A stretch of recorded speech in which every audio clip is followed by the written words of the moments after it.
Greetings and welcome, guys, gals, and non-binary files to episode 364 of the Words About Games podcast, the weekly gaming podcast for Words About Games. I'm your host, Amy Alexander, and I'm joined this week by not only Mr. Jaffa Mooney.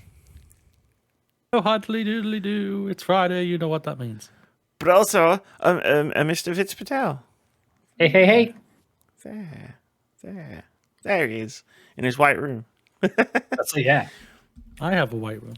Yours is full of stuff, though. That's true. Fitz's has got a door. It's naked right now. Yes, I have a door and a wall. Yeah, I'm showing off here.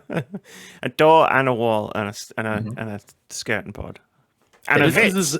His room is a canvas of exciting times of potential nerdiness to go into. It's a canvas of rented property where you'll do no decoration to it, so it's one of those. Oh, but it's all good. never mind. Well, you know, no direct decorations. You can have a background like mine and Mooney's, which is just clutter. Let's just call it what it is: clutter. Clutter. Yeah. Clutter. How's everybody doing? I'm doing good.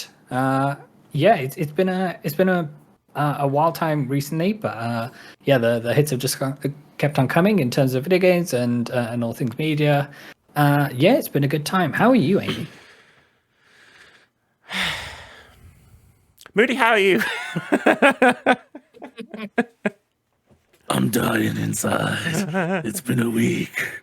So how have you been, Amy? I'm dying outside.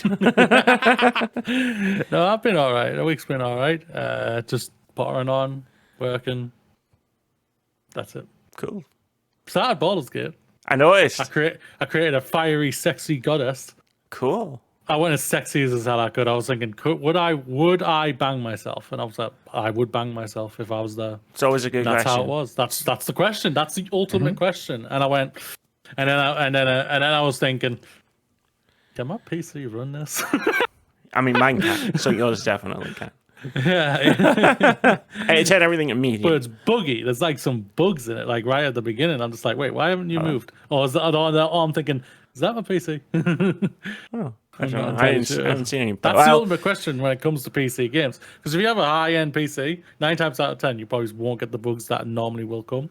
Sure. But You brute force your way through it, kind of thing. basically, yeah. But then what the simplest bugs that you're probably thinking we have fixed, and then you go. Then if someone said this is still here, what's your PC? That's why. I do sometimes wonder about that, where it's like you see Steam reviews up and like user reviews about bugs in games and on PC and stuff, and I'm like, is it the game though? Like, I don't want to be I didn't have any of those bugs person, but I didn't have any of those bugs. I didn't have any of those bugs. Yeah. It's an interesting time.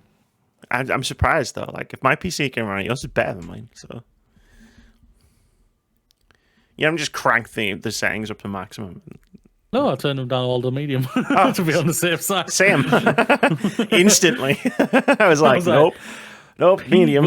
Will the PC survive? No, I won't. Yeah. It won't. It'll burn, and it's already burning around here already. So I don't need it. I don't need it burning inside my own home. So Yeah, I have to stop playing for a bit if I play for like more than a few hours in a go. Like, if I have the game running for more than like a few hours, I have to stop because it starts getting really jittery. But that's just my graphics card. I know that's not the game. That's just you have the minimum recommended graphics card, and this graphics card has been running for 9 years. Stop, please. upgrade your PC. We put that line in about minimum specs, but we didn't think anyone was stupid enough to try them. What up? Boo boo boo. Why? I wish I could take my PC that I have at work. Okay, Ah. They won't allow it. They won't allow it. I say I'll take care of it. Here's a question, though, Moody. What happens, right? Because you do work from home sometimes. Yes. Yes. So what would happen if, say, your PC home, which I assume is the one you work on, Yes. what if that just wasn't working anymore? I text my boss and say, put me down for half a day off. And you go, I'm gonna need that. I'm gonna need that work PC. I would probably go into work. But like, okay, let's add to this elaborate yarn that you're spinning. Yeah. Because I'm assuming you're lying. I'm not assuming your PC is actually broken. Like, what I if you wouldn't were be also recording like, with you right now? what if you were also like, and also I broke my ankle and I can't come to work. Oh, I would not be working. We're trying. there's Okay, no- okay. Help us to help you craft a story that gets your work this is a PC yes- to your house. This is a yes and situation.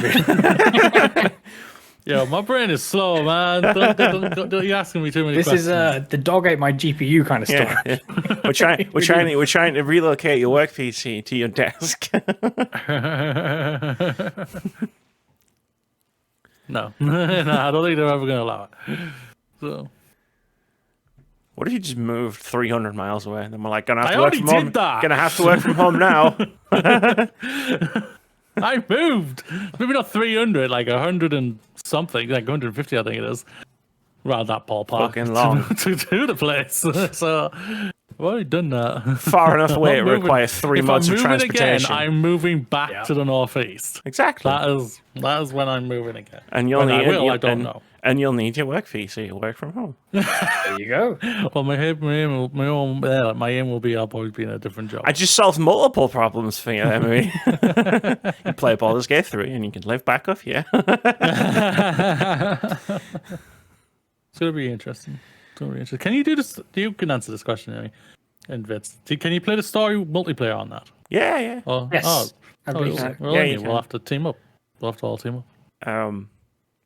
I'm about 35 hours ahead of you. So, I don't care. I do. Playing with friends is apparently better. Yeah. You let us know where not to go wrong. No, I can't. Moody was talking about creating a character so sexy that he wanted to fuck himself. I just fuck myself anyway, regardless of what I look like, by my story choices and decisions.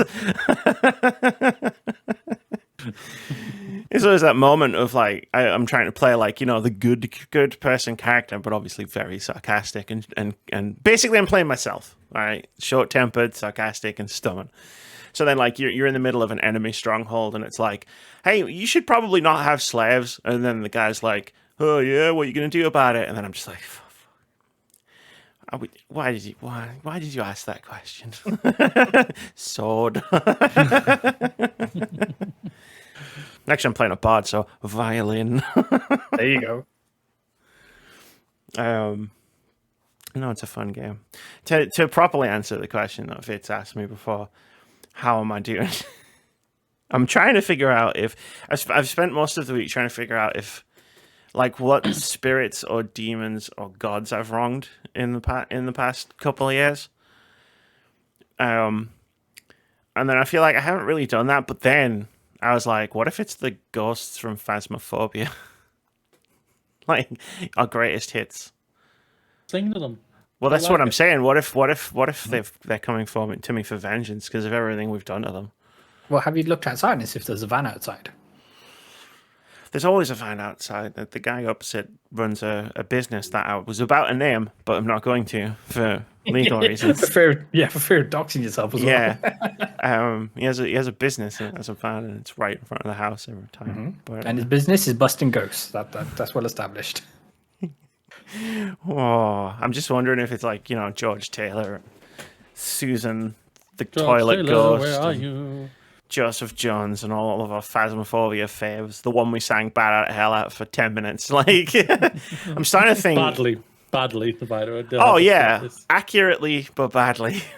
I wouldn't even say accurately either. Mine was accurate. I know all the words for "Bad Out of Hell," but I do not. you don't. Yeah, no, I know. I'm just wondering if they've come back for vengeance. Like, Maybe. yeah. So I'll tell the story. I was eating a pizza on Tuesday night, and my tooth just partially came out. But critically, you finished that pizza. I did That's finish what I'm most eating the proud of you pizza. for. Yeah, I did finish eating the pizza. It was a good pizza. I was enjoying it. Mhm. So I'm not going to let this ruin my pizza. And for some reason, it doesn't hurt. Pizza solves many things. Do you think it was the pizza? Do you think that's why it didn't hurt? Yeah, 100%. Cool. That's awesome. It's just you plain stubbornness of like, this will not ruin my meal. I've had a hard day. Here's but a scratch. And I have waited for this It pizza. just got a lot harder. I'm finishing this fucking pizza. Mm-hmm. You're going down my throat if you like it or not. Yeah. Damn you, Ghost of Meatloaf! I will finish this pizza. It's good. It was just a cheese pizza. Nothing particularly special about it, but fucking, and you're just chewing some food, and then it's like, what's that? And then you pull it out. Put anything hard on my pizza. You pull it out your mouth, and you're just like, and then you start going like, and then there's a gap, which you can see very easily from this angle, which annoys me. But yeah. Oh yeah. Oh yeah. Oh yeah. But then I was thinking about it not hurting, and then I was like, oh yeah. I remember like 3 sicknesses ago when my face swelled up. You remember when we had to do that podcast off camera because my face was like, and I was like, it's on the same side. So I wonder if like that infection was an infection in like the nerve of like that, where that tooth goes, and like the whole thing's like connected, and it's just like, but then I was thinking about that was before I went to the hospital, before I hurt my back, and I was just like, wow, I've had a bad since April last year. Amy's had it rough. Yeah, she got COVID, and then everything fell to pieces. Mm-hmm. Literally. Pieces are falling off of me now. I don't know what to do about it. So I just played Baldur's Gate and ignored all of my responsibilities. I guess. Well, I have an existential crisis. And now I'm here talking about video games. There you go. With 2 Speaking awesome of existential pieces. crises. Speaking of existential crises.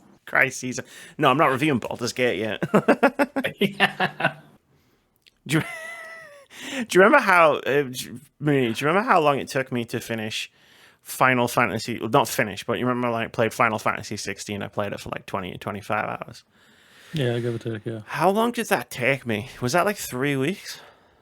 Yeah, but easily 2. Yeah, 3, two, I would say, and is then probably pushing 3, and yeah. then obviously I stopped, and then we did the podcast where Yeah. I reviewed it. So I've done 33 hours in Baldur's Gate since Sunday night. Yeah, that's quite the stark difference. So that answers that question, because I did have it. Because speaking of, this ties into existential crisis. Because I don't know if you listen to, I don't know if thinking about it in the podcast after, where I was just like, do I just not like video games anymore? You were asking that, yeah. So it's like Final Fantasy 16, not a fan. Diablo 4, not a fan. And I was like, what's going on? No and idea. then we just came to the idea. She just doesn't like AAA games anymore. Which also is true, because at Tears of the Kingdom. Yeah. So that didn't answer the question either.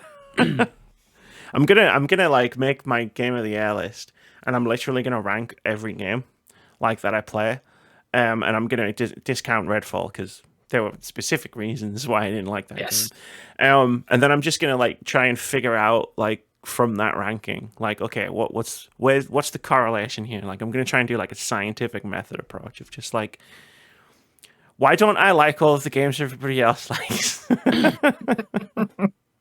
Everyone else is wrong. That's what it is. The thing is, there's nothing wrong with you at all. Oh, I know. Fuck them if they like it. I know. I just always feel like I'm like, I'm sitting on a podcast talking about how much Final Fantasy 16 blows. No offense, Vince. and literally like the rest of the internet is like, wow, what a great game. The story was so amazing, and this was great, and that was great. And I was like, these are all things that I complained about when I was talking to Mooney.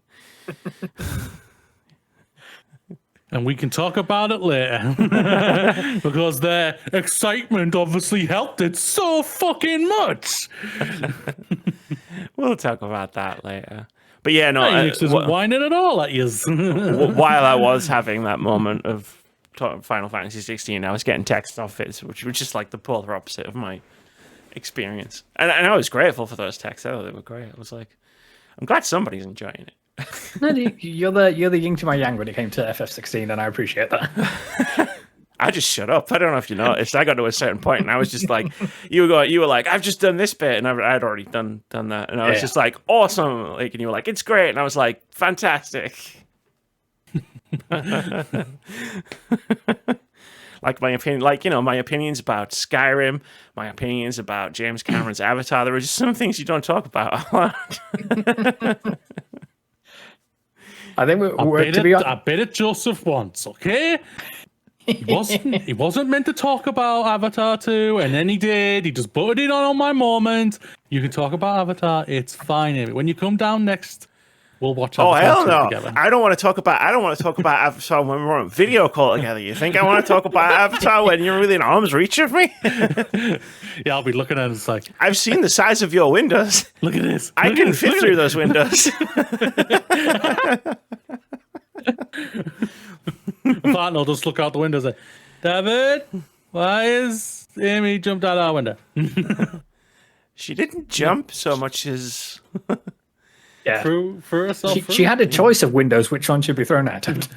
It's a polite host.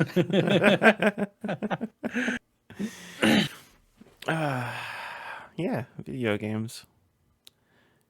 Interesting topic. There wasn't really much going on this week.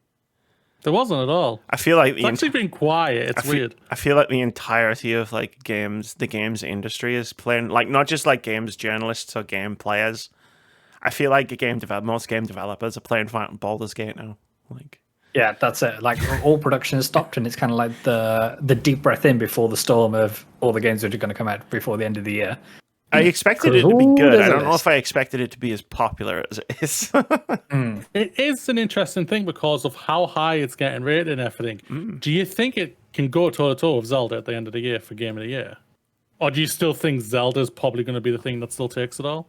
I still think Tears of the Kingdom has the source with the general public. I think for as much as Baldur Gate has sold kind of thing, the sales numbers for Zelda Tears of the Kingdom has been off the charts, and that's only the numbers that Nintendo told us about kind of thing, and they were up of the first 3 days.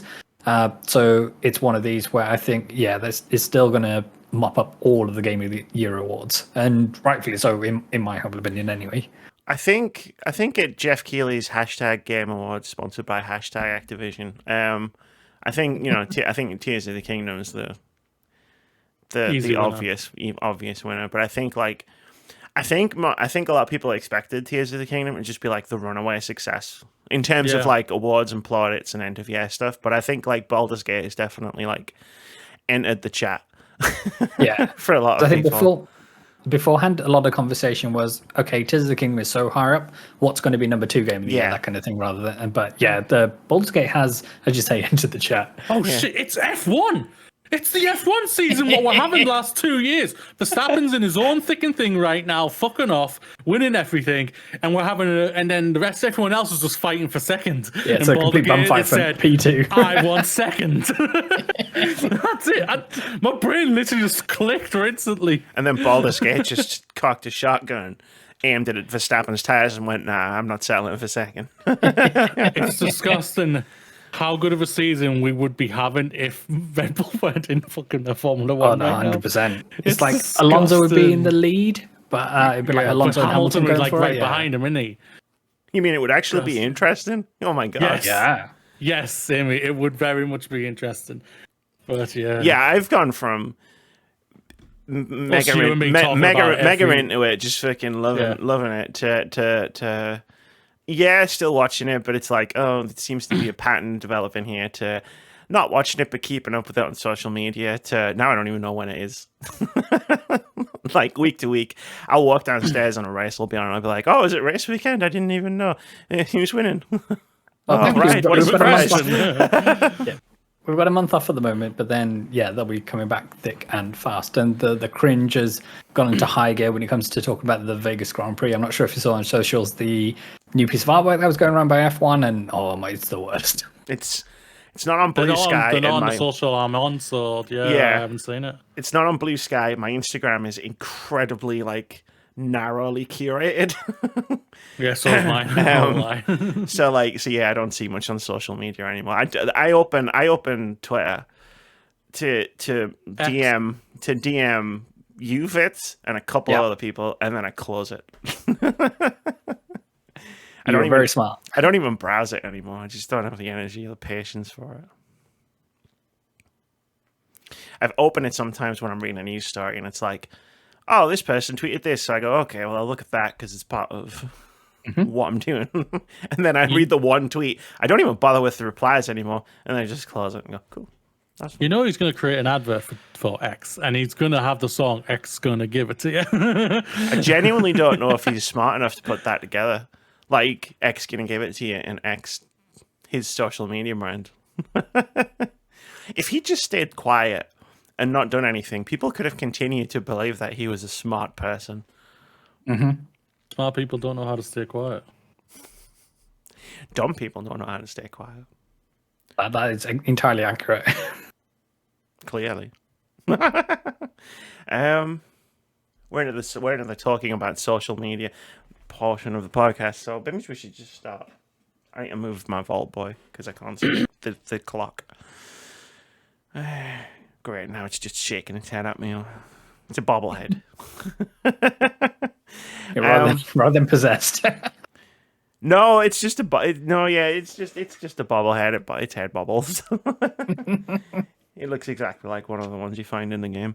Let's do the main topic, which is one of the reasons why we asked Fitz to join us this week. Not the only reason. I ask Fitz to join us all the time, and he never can. But this week he could. That's right. Yeah, because we were talking about Venba, the video game that I played this afternoon. I did it. Ooh. I actually did it. I sat down and I was like, "No, I'm not gonna let Fitz down. I'm not gonna let Mooney down. I'm actually gonna sit down and play this game. Baldur's Gate can wait. I'll take 90 minutes out of my life to play this game," and I did. It is indeed 90 minutes long. For those who aren't in the know, Venba is the narrative cooking game where you play as an Indian mom who immigrates to Canada with her family in the 1980s. Players will cook various dishes and restore lost recipes, hold branching conversations, and explore this story about family, love, loss, and more. Yeah, that's a good description of it. It's a description from their website, so I thought, they've done a good job describing the games. You don't always find this fit. If you like me and Moody and you've read a lot of video game descriptions, you don't always find that they're good descriptions of the video games. That is true. That is true indeed. Yes. Do you want me to go and do what we normally do? Yeah, you do your thing and do all of the. And see if you agree or not agree. Basically, Moody's written a review. And then we'll have a discussion about Venba. So first of all, we go to OpenCritic first, and we go to see Venba has been developed by Visa Games. Messiah, I think. Messiah, thank you. It is on everything. It is on everything, so you have no choice. You have no excuse not to play this game. You have no choice. Play this game. No choice. Right now on the OpenCritic rating, it is at strong with a top critic average of 82, and 85% of critics recommend it. The high reviews are at Eurogamer 4 out of 5, Games Radar 4.5 out of 5, GameSpot 8 out of 10. Destructoid is 7 out of 10. That's the lowest end I can see right now. God is a Geek. Don't even know who they are. 9 out of 10, and a lot of high reviews and everything like that. But deep down, is my review just as good? Let's see. Title of my review is Venba, a delightful cultural journey with a dash of flavor. See what he did there. I see what he did there. So he's getting me back because I filled my last review full of puns as well. Venba stands out as an enjoyable and culturally rich video game with its well-crafted story and innovative integration of food mechanics. The mechanic offers a unique experience that combines a culturally explosion of gameplay in an engaging manner. The story on Venba is a definitive highlight. It is innovative and that is careful through and thought. My words are shit. It is careful thought and effort that has been put into crafting a narrative that immerses players into the character's world. The characters feel real, with their struggles and triumphs resonating with players on a personal level. The emotional depth and character development keeps players invested in the unfolding events. creating a rewarding and memorable gaming experience. The inclusion of food as both a cultural representation but also a gameplay mechanic is a stroke of brilliance that adds an extra layer of depth to the game, allowing players to interact with the culture in a tangible and immersive way. Preparing and sharing traditional dishes not only enhances the cultural authenticity, but also adds a fun and interactive element that keeps players engaged. This mechanic effectively blends the narrative and gameplay, making it a more than just a gimmick. Yes, it is just a point-and-click mechanic, but thanks to the story and cultural representation, it helps elevate the simple mechanic to higher heights. While the Venba excels in the storytelling and in the use of the mechanics, there might also be some room for small improvements to enhance certain areas.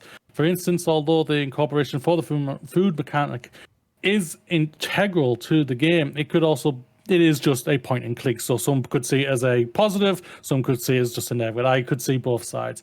In conclusion, Venba is a commendable game that successfully marries a well-crafted story with inventive gameplay mechanics centered around food. It offers players a chance to explore culture in an interactive and entertaining way, while also delivering a narrative that resonates emotionally. While not without a minor areas of potential enhancements, the game's strengths overshadows its weaknesses, making it a solid choice for those seeking a unique and culturally enriching game experience. Now wait, because this last week we're going to do our scores at the end. I was ready to cut you off there. Also, when you said, yes, these are just point and click mechanics, but, and then you paused, and then my brain filled in the pauses and, but so are all video games if you think about it, dickheads. Oh, Amy. Yeah. So I'm judging by that review. You felt emotions while playing this game, Moody, and I felt emotions while playing this game. But when I was talking to Vit about it last week when you played it, I think you felt different emotions than me and Moody could possibly have felt. Yeah, I think there's a lot of parallels between the journey that Venba and her family goes on and our own family. So for context, I'm the son of immigrant parents, and they and the rest of the family came over in the late 1970s over to the UK. And although this game is set in Canada kind of thing, I think there's a lot of parallels between some of the challenges that were faced, and it was incredibly powerful for me. And I think if you're a child of any culture, you will find the similar effects and powers that this game has on me, and I think it will resonate with you too. So yeah, it's highly recommended. And to Moody's point about it being everywhere, it's currently available on Game Pass, on Xbox, so at no additional charge, you can check this game out. So you really do have no choice. No reason not to play this game, okay? There's literally no reason.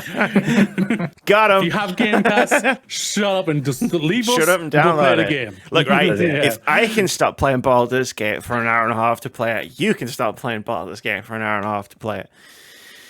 That's a cool perspective on it. Yeah, when you were talking to me about it in DMs and stuff, I was like, "Oh, we got to get you in front of a camera and have this conversation." I appreciate that, because it is a cool conversation. Because there's only so far me and Moody can take. Yes, it was a very emotional story.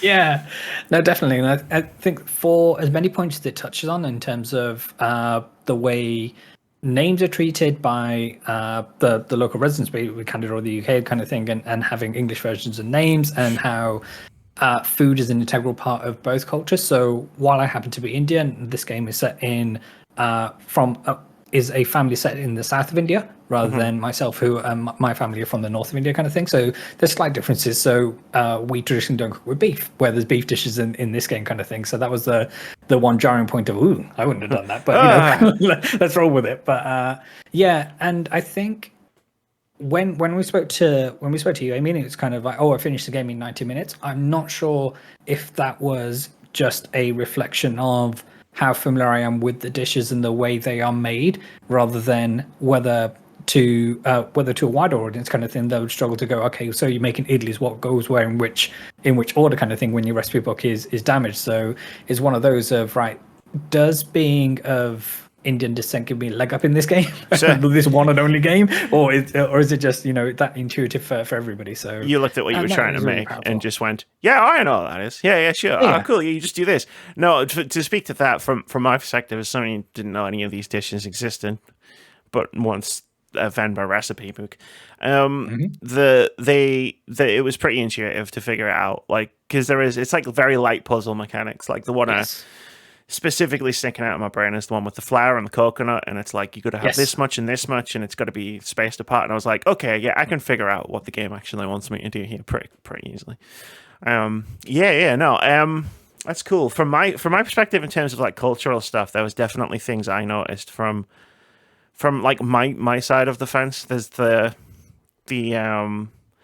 casual racism directed towards people who are immigrants, and oh God, Kevan. Yeah. Is it Kevan or Kavan? May I ask? Kevan, right? I wasn't too sure. Well, there's no voice acting in this game, so it's open to interpretation. Yeah. So Bleep Blorp is technically not.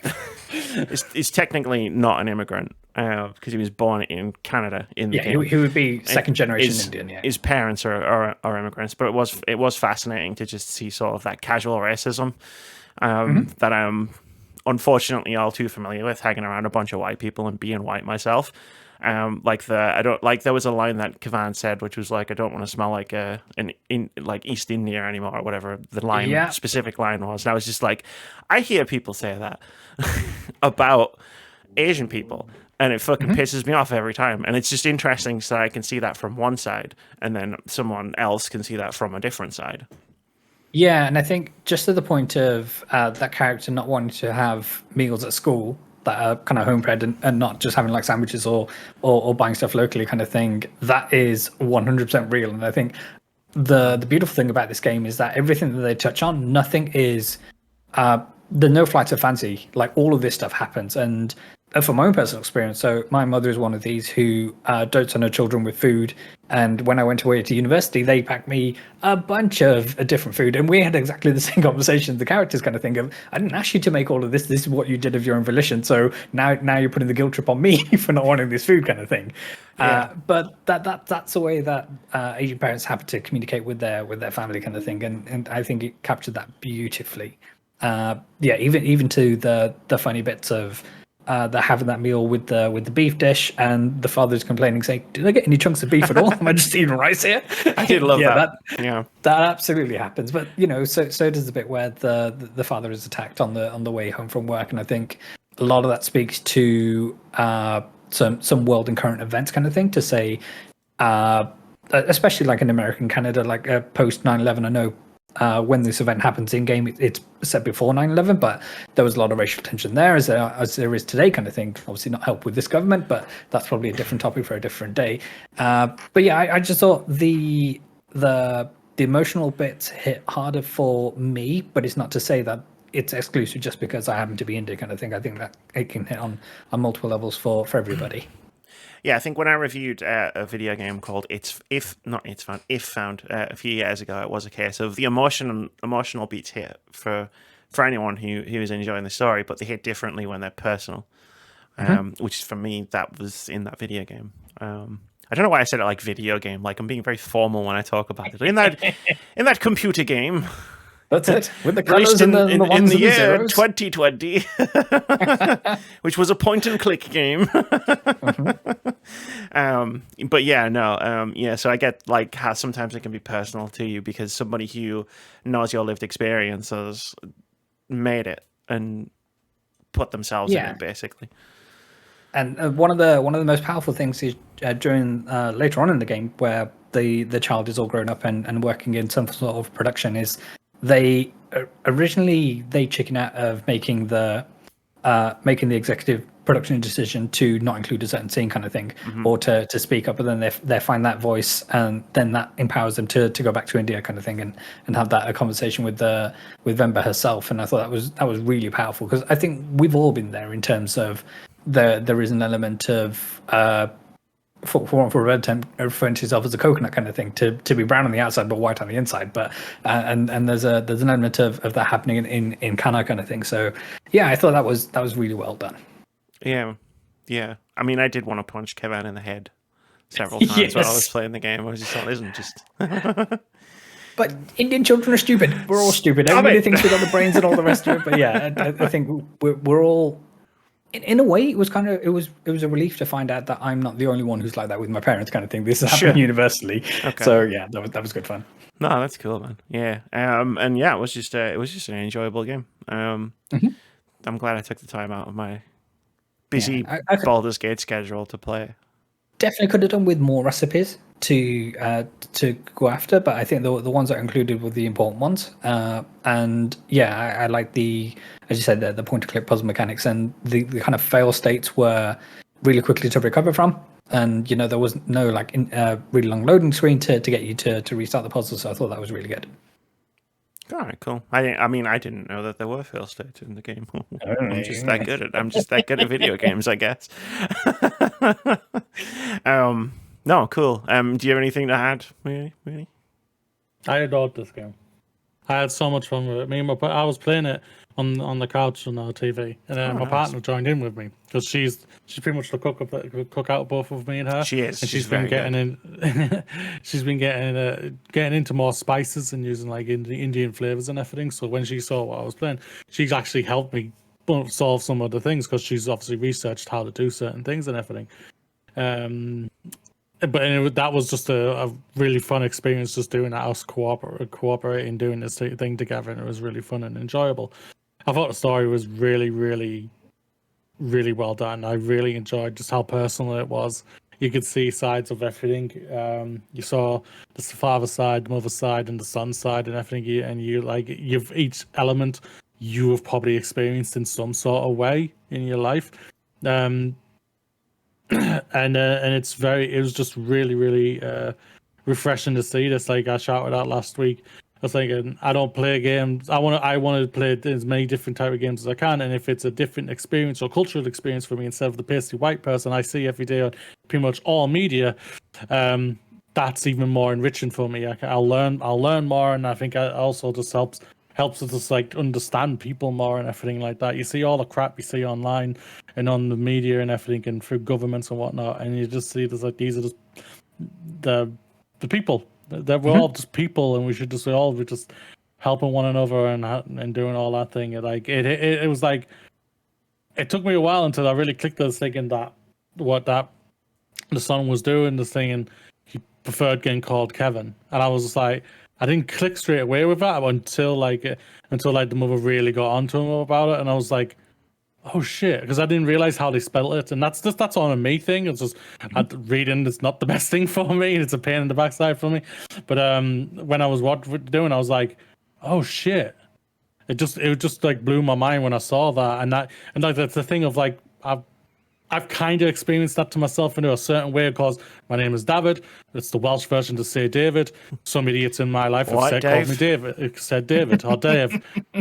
And I've ignored them. I ignore them. Anybody who calls me David or Dave or anything like that, I ignore them. You will not get a response from me whatsoever, because it's not my name whatsoever. I'm proud of my name and everything like that and whatnot. And but to see people, so people of different ethnicity, probably say because of my ethnicity, sadly, of forcing people like yourself, Ritz, and everything like that, or other cultures out there to say, no, I am. This is my name, even though my name is spelled a different way and actually says a different thing, And it's just like, why do we do this? And it's just like, it's a very good question, right? Because I've known a lot of people who, through my job and whatnot, who have.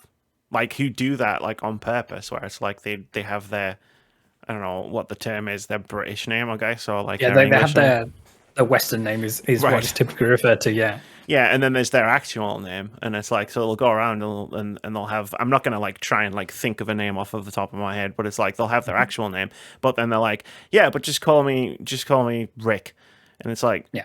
Okay. But it's not even a shortened version of their actual name. It's just a completely different name, and that's always been been a weird one to me. So to see that like played out in Venba from a different perspective, it was a cool story beat in a cool story, but also too it was like I learned something today. I like learning. Be proud of your names out there. Like I've got a partner. She has 5 names. When we eventually time out, she's going to have 6 names, and I take the piss out of her all the time with it.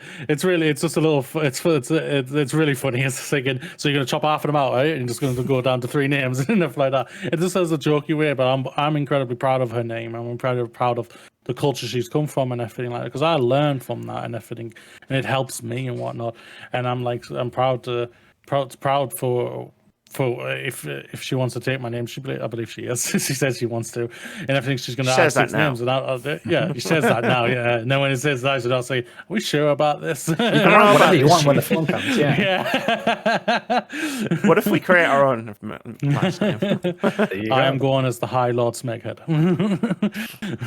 You're High Lord. Well, Phil's a Lord, so you can be the High Lord. Yeah, that makes sense. I'm the High Lord. But no, yeah, it's like. Yeah, I am like learning it. It's just be proud of your names. Be proud. Don't be ashamed of them. Everything like that. And don't. 100%. I think following on from that is to be proud of your culture as well. So one of the great things I've seen in these past couple of weeks since the game's come out has been the rise of kind of Desi Twitter. So Desi is just a generic term for anyone who comes from Southeast Asia kind of thing. And it's one of these where all the voices were popping up saying, "Oh, I've been, I played Venba and I had this experience, and now I need to call my mom because now this game gives me a guilt trip more than my parents do," kind of thing. And it's one of these where, yeah, it's been really powerful to see all the voices come up. And I've been advising everyone that if they're lucky enough to have a therapist, then book a therapy appointment immediately after you finish this game. So yeah, it's one of those.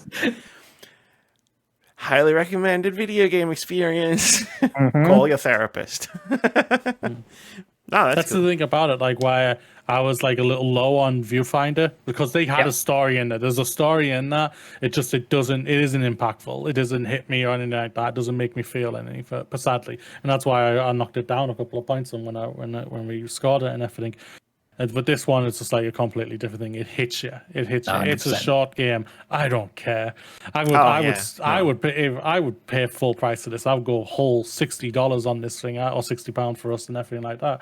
I would go full on. I would have no problems or gripes for it whatsoever, because it deserves that. Because that's how great the experience is. Yeah. I will say in Viewfinder, I did give the cat many, many pets, though. I didn't give a hoot about the story that was going on, but yeah. We all did that. I gave the cat many, many pets, but I just wanted the people to stop talking. Yes. Venba, I didn't. I like Venba's length. I think it's... So I saw someone describe it on Blue Sky as a movie length. And I was like, that's a great way to just describe this game. It's like, oh yeah, it's just like sitting down to watch a movie. It's the same time... experience. I don't know, that sentence got away from me there. But yeah, no, and just all words have gotten away from me. So Moody, take over from me. I don't know what the fuck happened there. What do you want to do? Do you want to score, or you? No, I was literally making a point, and then my brain just went, nah. Well, basically, not anymore. I can back onto that. Basically, I've complained about the length of games for a long, long time right now. I think they're just getting way too big. They're so daunting. I have Zelda 2. I don't know if I'll touch it. I honestly don't know if I will touch it, because it's such a daunting thing. I've started Baldur's Gate 3. I don't know how far I'll get into it. Amy, you're at 35 hours. I think I don't know if I'll hit 10, because of just how big this game is and everything like that. Big. And it's just so daunting. So when we've played games like some really simple games that are just like easily managed, a nice little appetizer or just a nice little meal just to go in and just enjoy yourself with it. Everything I think it's just fabulous, and that's like why I'm so happy when it comes to Venba. Venba is a tasty treat indeed. Got it in there. I got it again with the puns. Got it in there. He's really getting revenge on me for Dave the Diver. Yeah, no, I remember my point when you were talking about it there. It's just like, I feel like if Venba was longer, I feel like it would have probably not been as impactful or as good. Like, we've talked about this recently, Moody, where it's like games are the length. There's the right length for a game, right? It's like Alien Isolation, 10 hours, too long.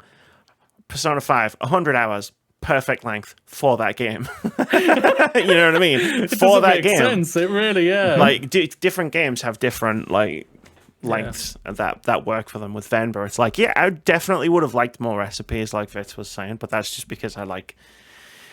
And I ate this. I played this game when I hadn't eaten yet, and I was very hungry. You were feeling hungry afterwards. I was feeling hungry afterwards. A full-on takeout and I did order a full-on takeout, but not of Indian cuisine. But well, be Indian takeaway cuisine. It wouldn't be what I just played. Because Indian takeaways don't actually do that. But that'd be a weird request if you were going to play stuff. So, yeah, can right. I get some idli? It's like, really? Hold on, and I'm pronouncing it really weirdly because I just wrote it down on my hand while I was playing the game. Can I get some idli? Some I think that says idle. Is that a thing that you do? And they're like, "You want a vindaloo?" And I'm like, "No, I definitely don't want one of those." But yeah, no, I think Venba hit that sort of perfect length. And again, I think the puzzles, I call them puzzles, the gameplay mechanics, if they had been more challenging, I think that would have detracted from the game. Yeah, and I think for the amount of new people who traditionally don't play video games who will pick this up kind of thing or check it out on Game Pass, I think you're right in what you're saying in terms of you need to make it approachable, and I think they nailed the balance. Yeah, it's like with I've talked before about going into different games, wanting different things out of them. Where it's like, with Viewfinder, it was like, fucking fuck my brain up, really just go to town on breaking my brain in half. And with Baldur's Gate, it's like, just fucking destroy me with your spells and whatnot. I mean, I'm ready. And then with Venba, it's just like, no, this is a chill cooking experience. Anything more and you'd ruin it. It'd be too much. It'd be too much. Yeah, cool. So does anyone have any final additions? Does anyone have any more final things that they want to say? I don't know. Go play Venba. No excuses. No excuses. It's on Game Pass. Game Pass is $1 if you've never had it before. Or £1. And even though Game Pass is only for 14 days, alluding to a story we're going to get to, you don't need 14 days to play. It's 90 minutes. Get it done. If you somehow manage to not play Venba over the course of 14 days, like in little chunks. What the fuck is wrong with What you? happened? So should we? Do you want to? You've got your score locked in, I'm guessing. Moody. Go for it. What you go for? 5 out of 5. I adored this game so much. It resonated with me so much in the game with the story and everything. And like when you sucker punch me and just make me feel, I'm just like, bastard, you ungodly bastards type of thing. Like I felt emotional by the end of it, and it was beautiful. It was beautiful. Like I would tweak one thing of just like when it came to the father with what happens in the story and everything. But other than that, just because I would want to see more of that. But other than that. That's it. It's like that. You can nitpick certain things, but it's a 5 out of 5 for me. It's one of my favorite games this year so far. I absolutely loved it. I adored it. 100% on that, and I think for the it's environmental storytelling as well. So as soon as you saw Venba's outfit change into what she goes on to wear for the rest of the game, kind of thing, for me, because I understand that significance of wearing that particular color, kind of thing, it immediately triggered oh no, this will happen to this character kind of thing. So you're really going to pick up on those kind of bits and pieces as well. That's fair. I kind of, it's easy. I figured it out as soon as you see the glasses in front of the picture. I was like, oh no. But I get what you're saying. Also, this many years later, after he breaks the glasses, can't get a new pair of glasses. I can't really add to that discourse. 3 years later.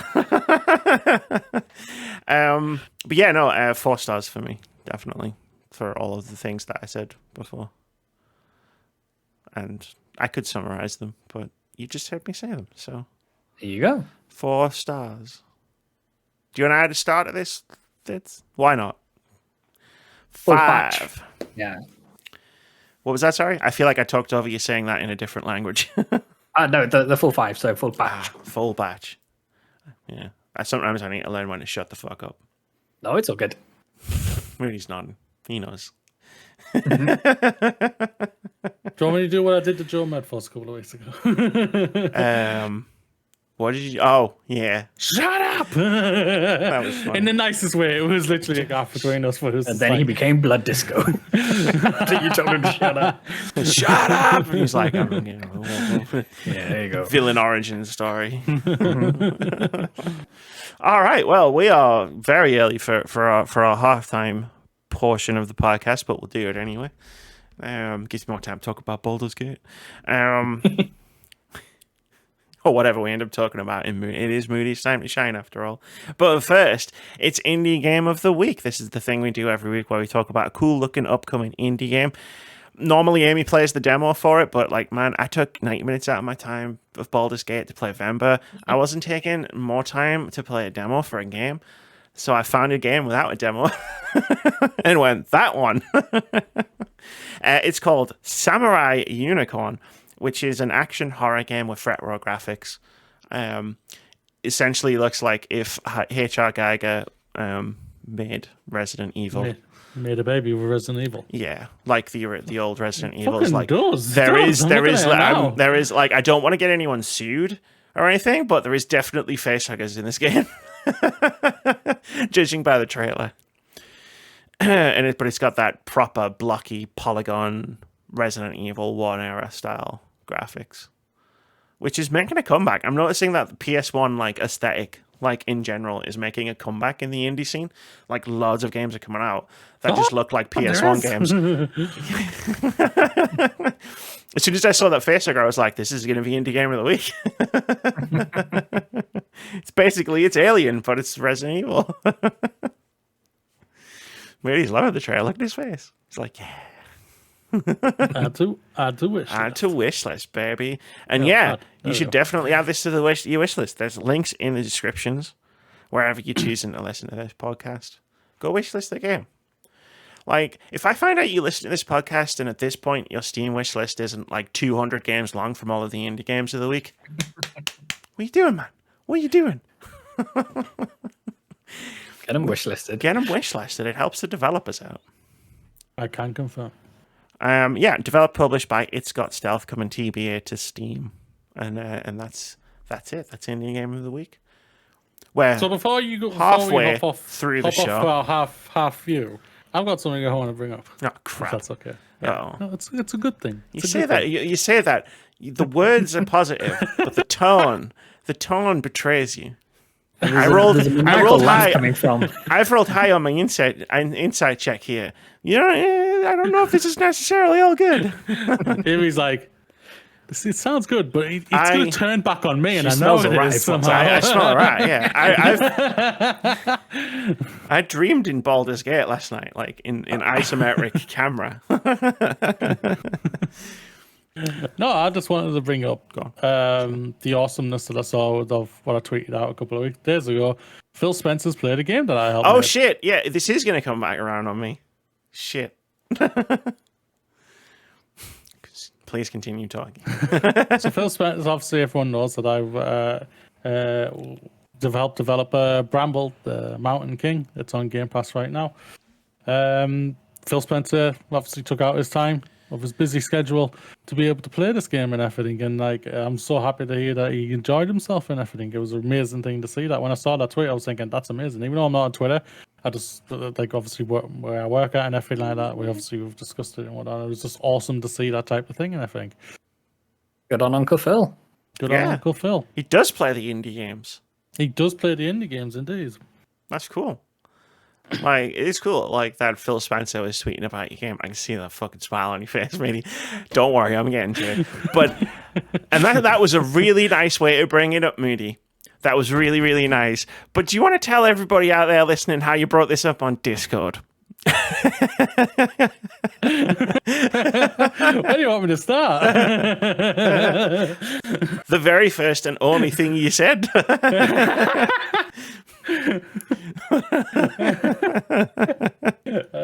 was it?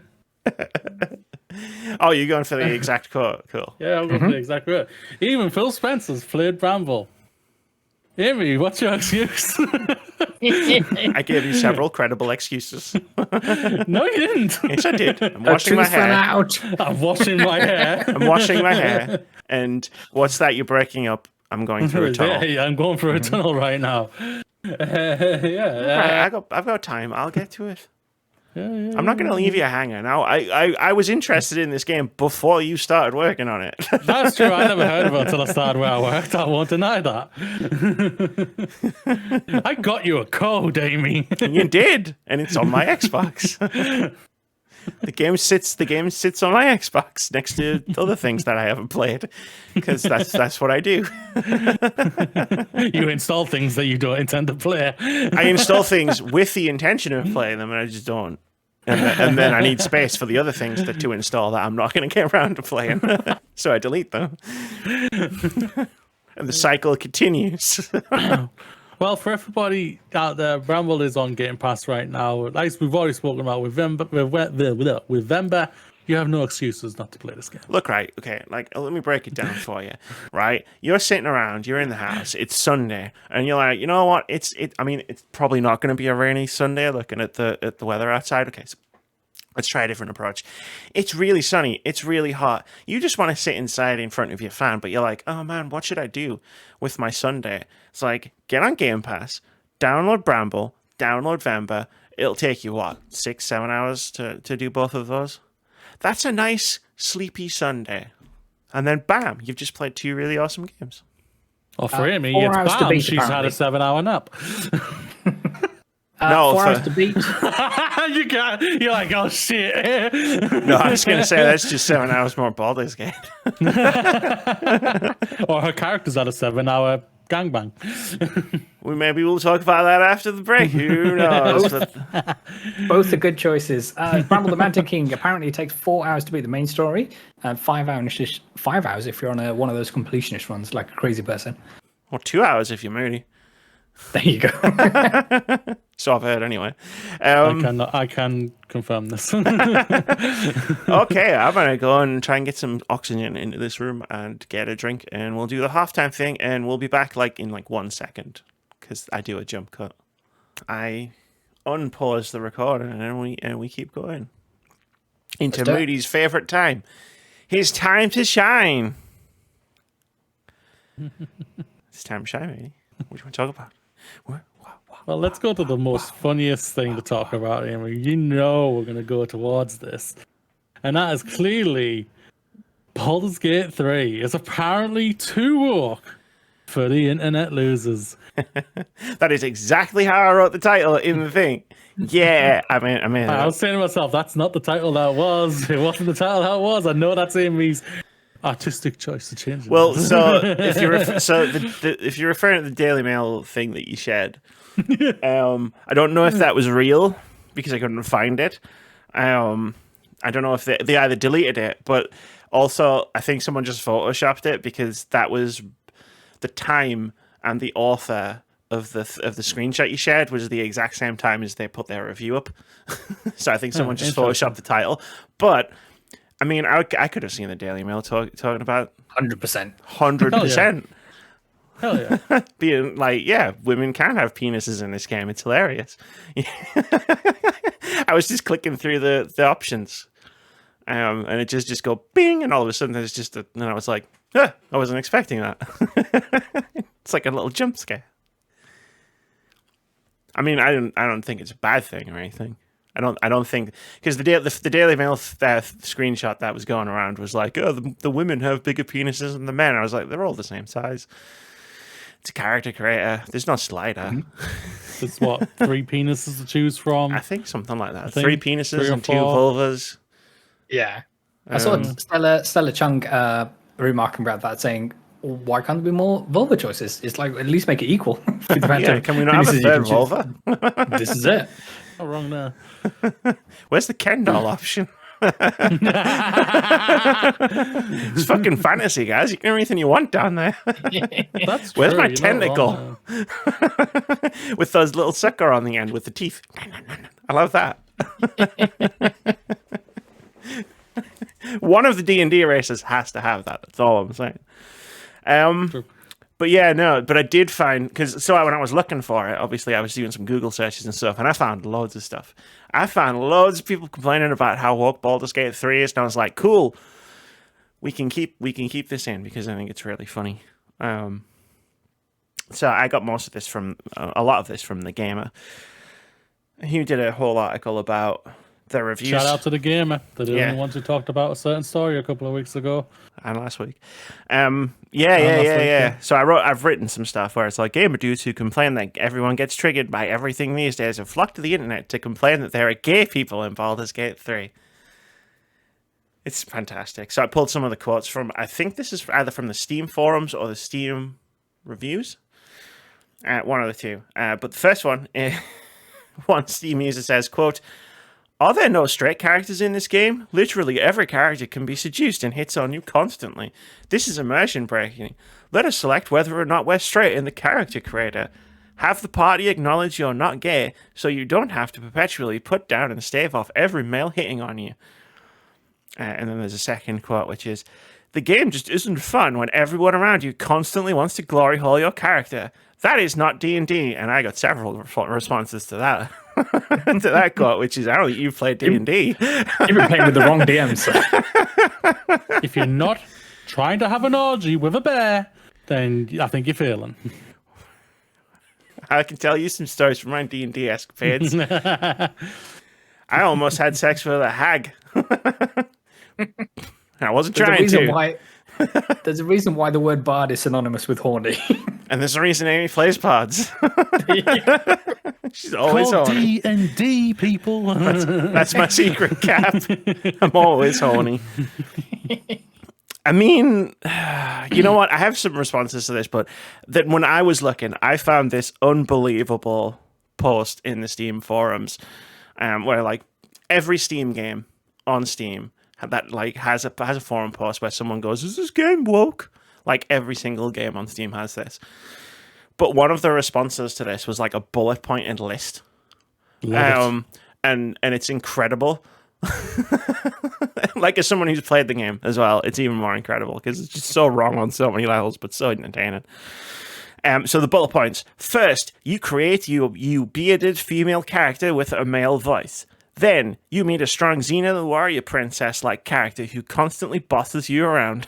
I've got a funny story about that character. Who doesn't want that? I know Did you not watch Xena and Warrior the fucking Princess? I know which character that person's referring to, and I've got a funny story about that.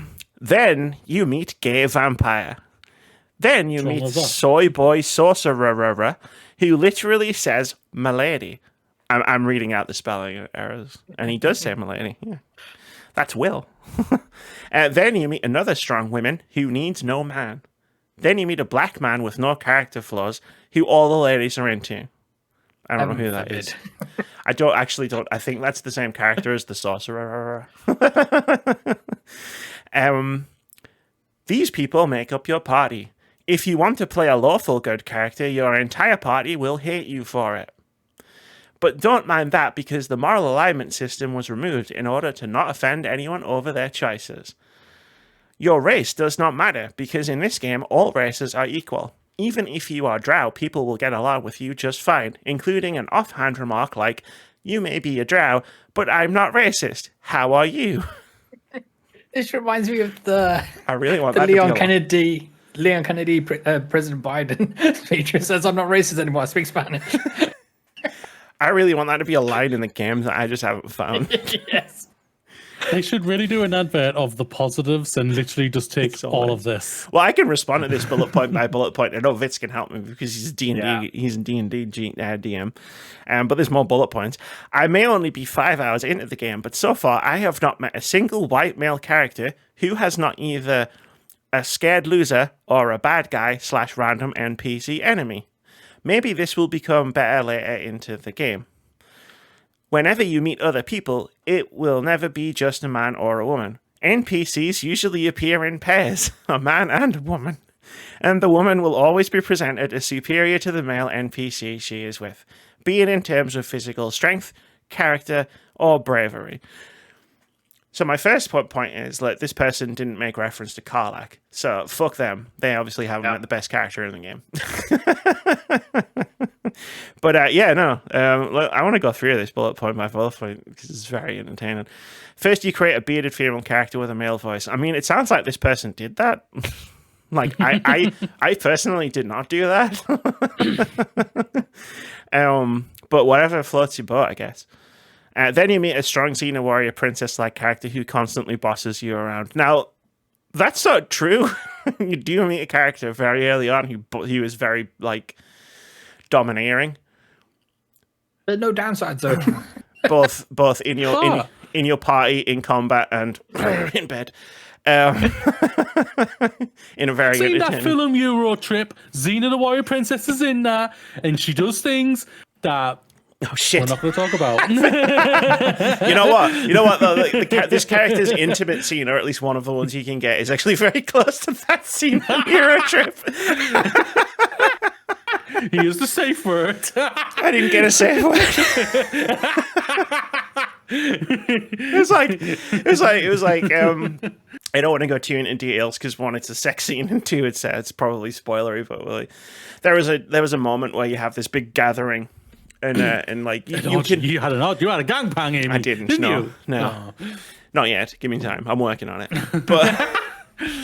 But yeah, no, like you can like be at various stages of romance with different characters, but it was like quite early on. But you can like just bond down with several of the characters at this party, companions, and I was like, cool. And then one of them was like, "Do you want to just fuck?" And I was like, "Yeah, let's do it. Why not?" we've just done this incredibly stressful, high intensity, battle. high risk activity. Let's do it. And then it turns out this activity was high risk as well. She's basically just a complete dom, and I was just like, you know what? I've been making decisions and choices for like 20 hours at this point. Whatever. I'm just gonna say yes to everything. Yeah, you just tell me what to do. And that's exactly what happened. It was fucking great. And then afterwards, it was fine. It was just like, oh yeah, cool. Like I'm not in a relationship with them. It was just like that was fun. And she couldn't admit that because that's her personality type. But yeah, anyway. Then you meet a gay vampire. You do. It's true. Then you meet a soy boy sorcerer who literally says "milady." Also true. Don't see a problem here. Then you meet another strong woman who needs no man. None of them do. So I don't know which particular character that refers to. If you want to play a lawful good character, your entire party will hate you for it. Not true. That's not true at all. You do get the Dragon Age style thing when you make decisions, where characters who are with you will approve or disapprove. But they're all they'll have different things that they approve and disapprove of. So like if your party is packed with characters who don't really want to help people, then yeah, sure, a lot of them will approve of your decisions. And the moral alignment system was removed from Dungeons and Dragons as a whole, wasn't it? Was it? Yeah. Yeah, it was removed because it was bad. And it always had been bad.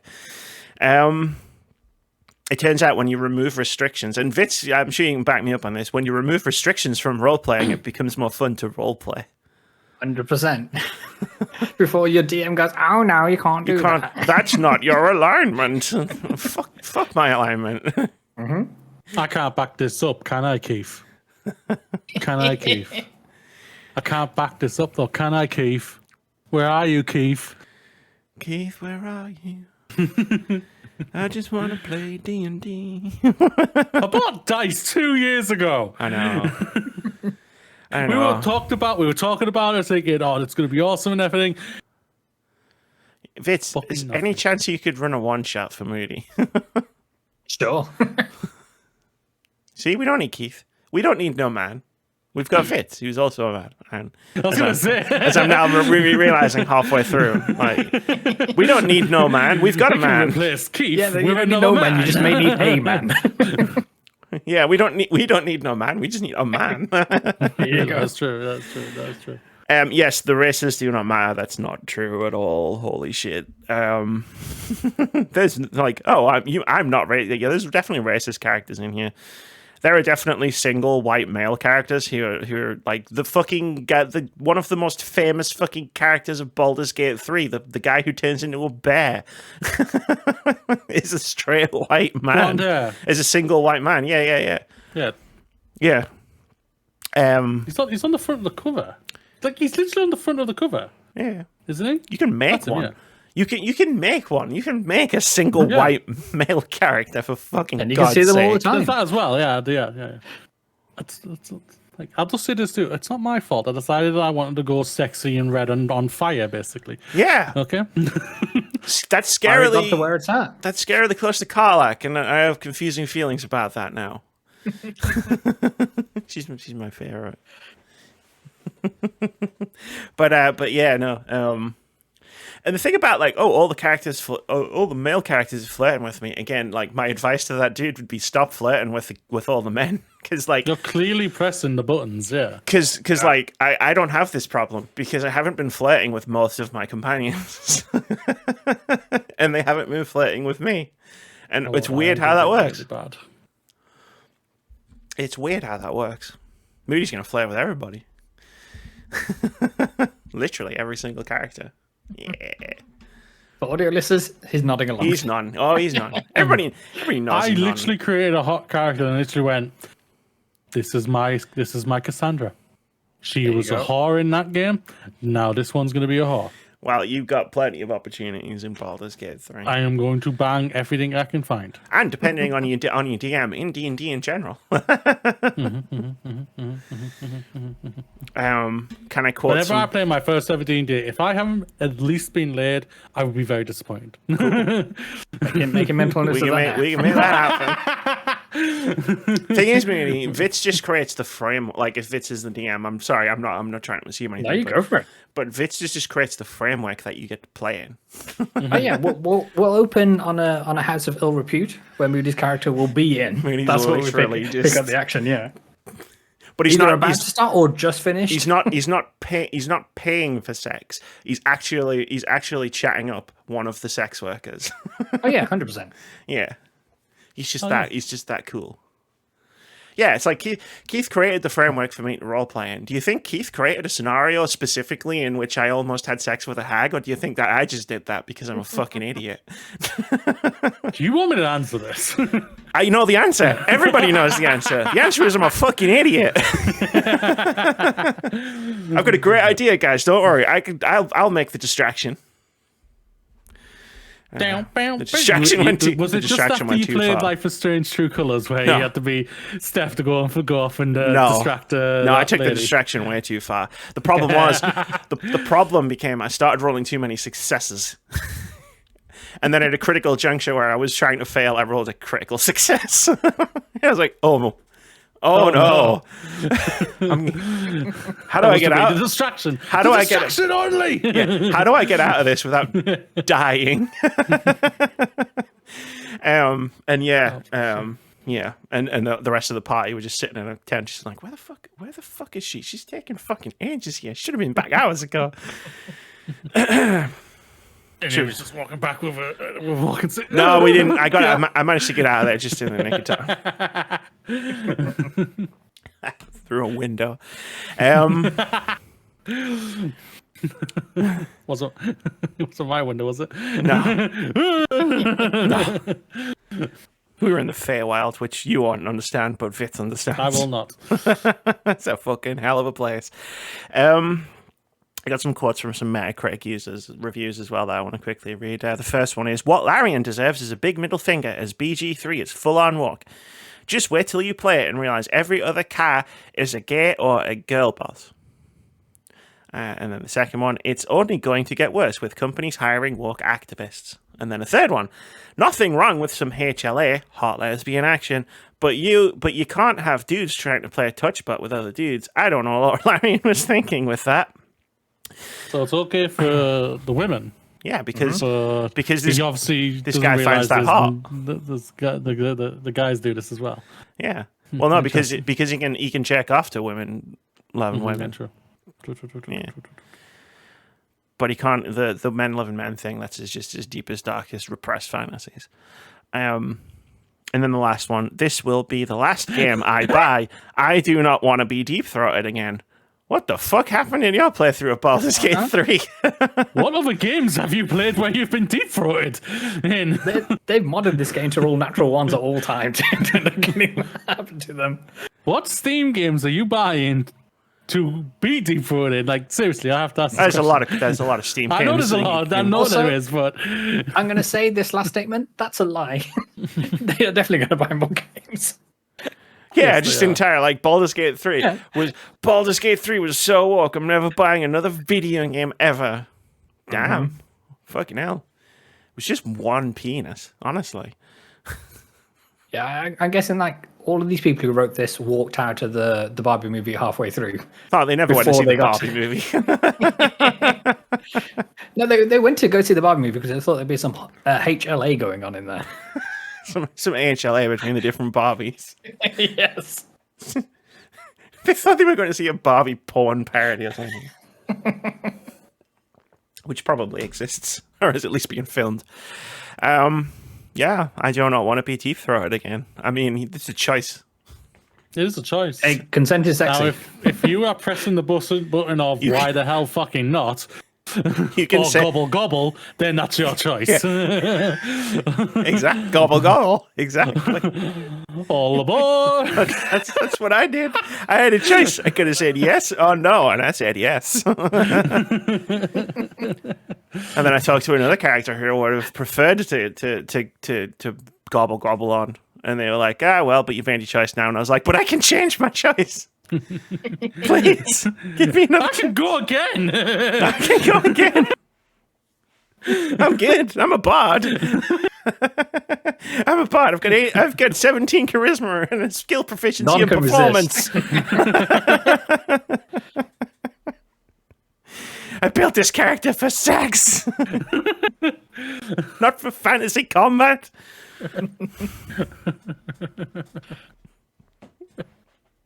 These people are idiots. That's all. That is all that needs to be said. But thank you for entertaining us with your stupidity. Please, please continue to submit user reviews, and maybe we'll do this again next week. And keep Also- clicking on the wrong choices, because trust me, it's making us laugh. There you go. And also to the person who's never going to buy a game again, can one of us three have your GPU then? If you're not going to use it, that'd be grand. That's a good point. Yeah, actually. or have your wallet instead, your bank account. Can I have? Fine as well. I was gonna say, can I have your Steam account? But I dread to think what kind of games are. It's actually, you can keep that. Every single one of these has tentacles in it. Download. Why is download, one game download. It's one thing I haven't continue. found in Baldur's Gate 3 yet. Tentacles. I'm Pretty sure sure there's you'll some. find Well, them, I actually. found a lot of tentacles, but none of them in that way. In that area. None of them in the fun places. Well, the main bad guys are mind flayers, so there's tentacles galore, but none of them have gone in any of the fun places yet. Yet. Yet. Yet. I mean, I've heard you can actually do a romance scene with a mind flayer. If I can figure out how that works. Tentacles Mate, galore, baby. They are capable of love too. Everybody needs a bit of loving. Maybe if we make love, not war, we can all get along. Maybe that's See? one of the 17,000 choices that affect the ending. Exactly. I'm a pioneer in mind flayer public relations. Sorry, Moody, you were going to say it to move on to something. Let's just continue with the Baldur's Gate part. We have a couple of non-woke fun facts about Baldur's Gate 3. Yeah, I've got some non-work fun facts. So the game passed 800,000 concurrent players on Steam this week, placing it in the top 10 most played games of all time on the platform. According to Sakana Game Tracking, which I've got via Matt Piscatella, who does those monthly, here's the top selling games in North America, tweets every month. On August 6th, Baldur's Gate 3 accounted for 27.5% of total Steam player time by all users, followed by Counter-Strike Global Offensive, which accounted for 5%. It was so popular when it launched that Steam started having server issues due to the amount of people downloading it. It's currently the highest rated game on Metacritic of the year, with a 97. Wow. Yeah, it's Tears of the Kingdom was a 96, so it's the highest rated game of the year on Metacritic. Currently. Oh, but just wait until Steph Sterling gets there. They'll knock it down to 96 and piss people off again. everything we've just said that you can do in this game. You think Steph Sterling's giving this anything more than a 10 out of 10? This has everything. That's a full 10 This has everything that they need in a video game. What Zelda's missing is sex. Deep throating, gobble, gobble, gobble. Gobble gobbles. All aboard the choo-choo train. I'm not done with the gobble, gobble, gobble references yet either. Although that's not the next bullet point. The game has been verified on Steam Deck and launches in September on PS5. The Xbox launch may not happen until 2024, while Larian tries to get the game running on the Series S. And I know there was some confusion about this, so I wrote brackets, because Xbox demands feature parity between the Xbox Series X and S. And getting same-screen co-op running on the S is proving exceptionally challenging. The reason it runs on the deck is because they've turned off same-screen co-op. And the latest patch included a fix for genital clipping issues, which saw penises clipping through clothing. Whoa, why are you showing these things already? We haven't even had a wine yet. We haven't had a drink yet. Before we do the deep throating stuff. Okay, that's very interesting. I didn't realize it was coming to consoles this year. Yeah, so the PS5 version is due, I think it's the beginning of September. I might wait until September. I might hold off on this. Because I don't feel...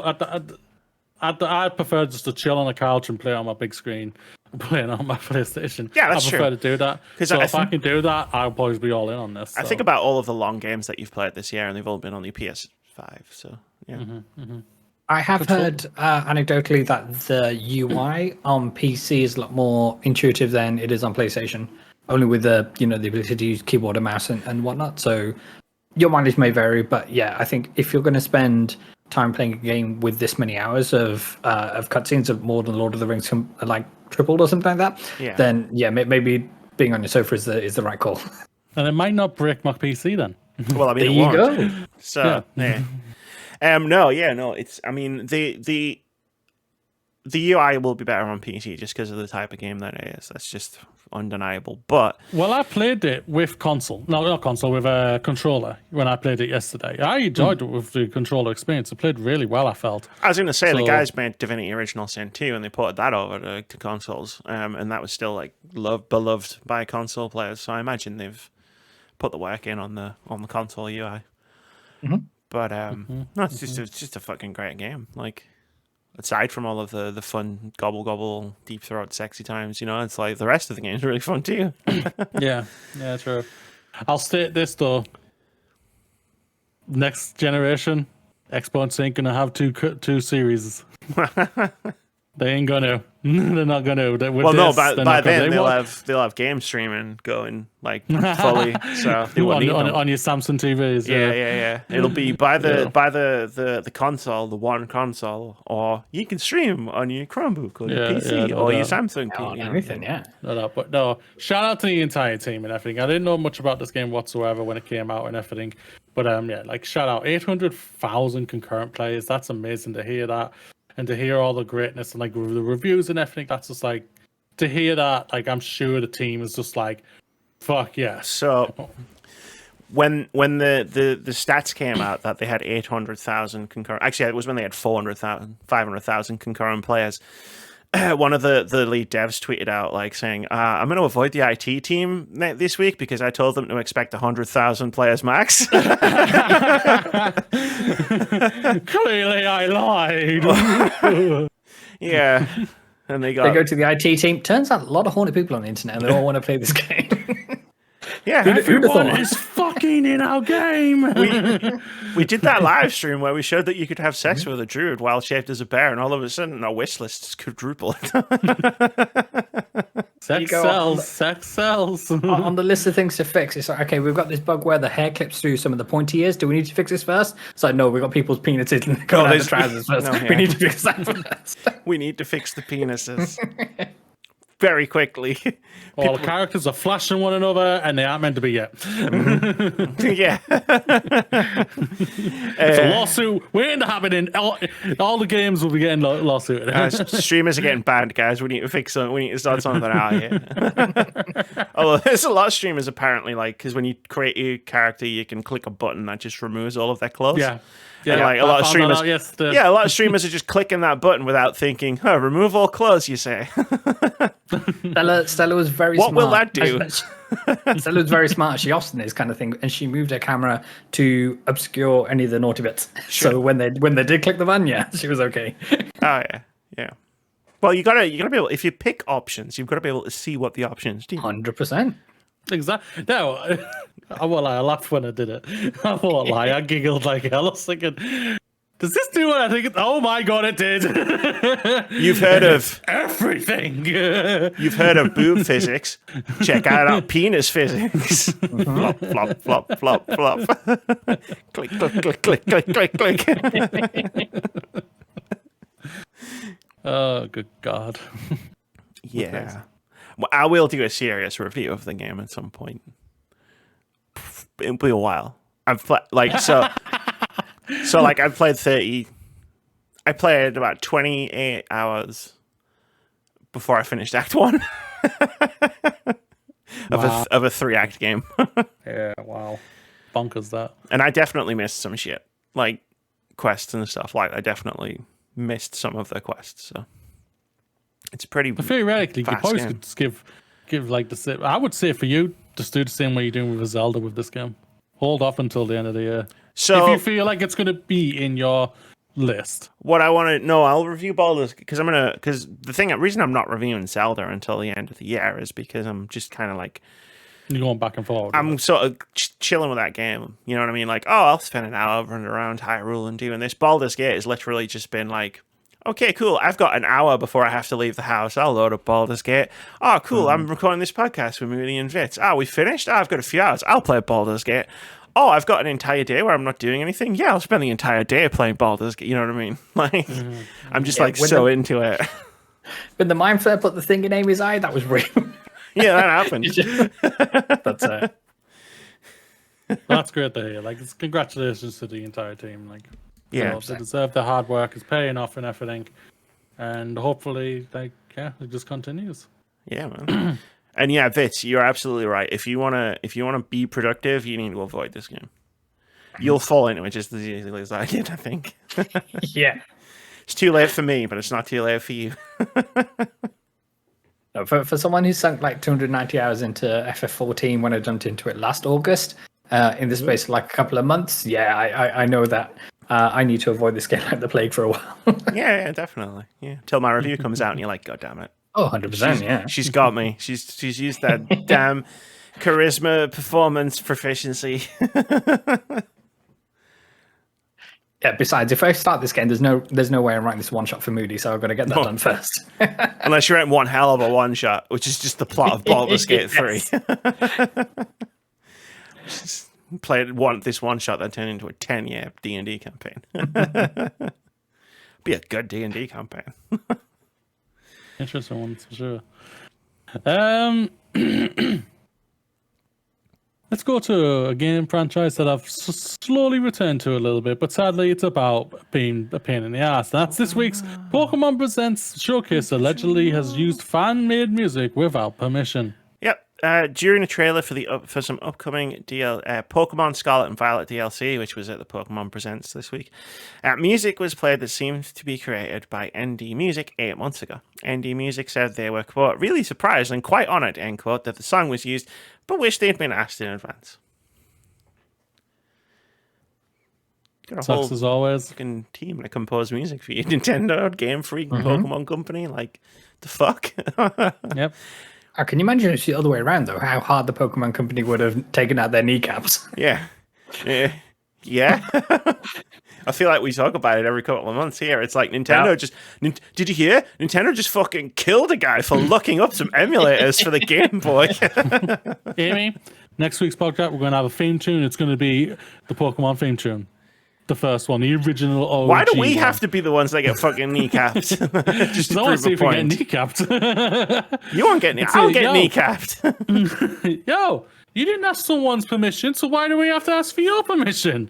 Well, I'm just lying on the ground like, my kneecaps. Oh, God, my kneecaps. Okay, this is all sorted if you just give me all the Bulbasaurs in the world. And new kneecaps for Amy. I'm glad I get new kneecaps. if you got a tooth going as well, we'll take that as well. Can you fix my tooth as well? A Bulbasaur tooth. I think I'm more freaked out that it doesn't hurt than if it did. He was like, "Does my face actually feel? Do I feel this?"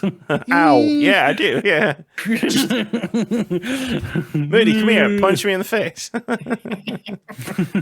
Wait, why have I asked him? Because you do it. The rest of my friends are cowards. Here, Moody, hit me.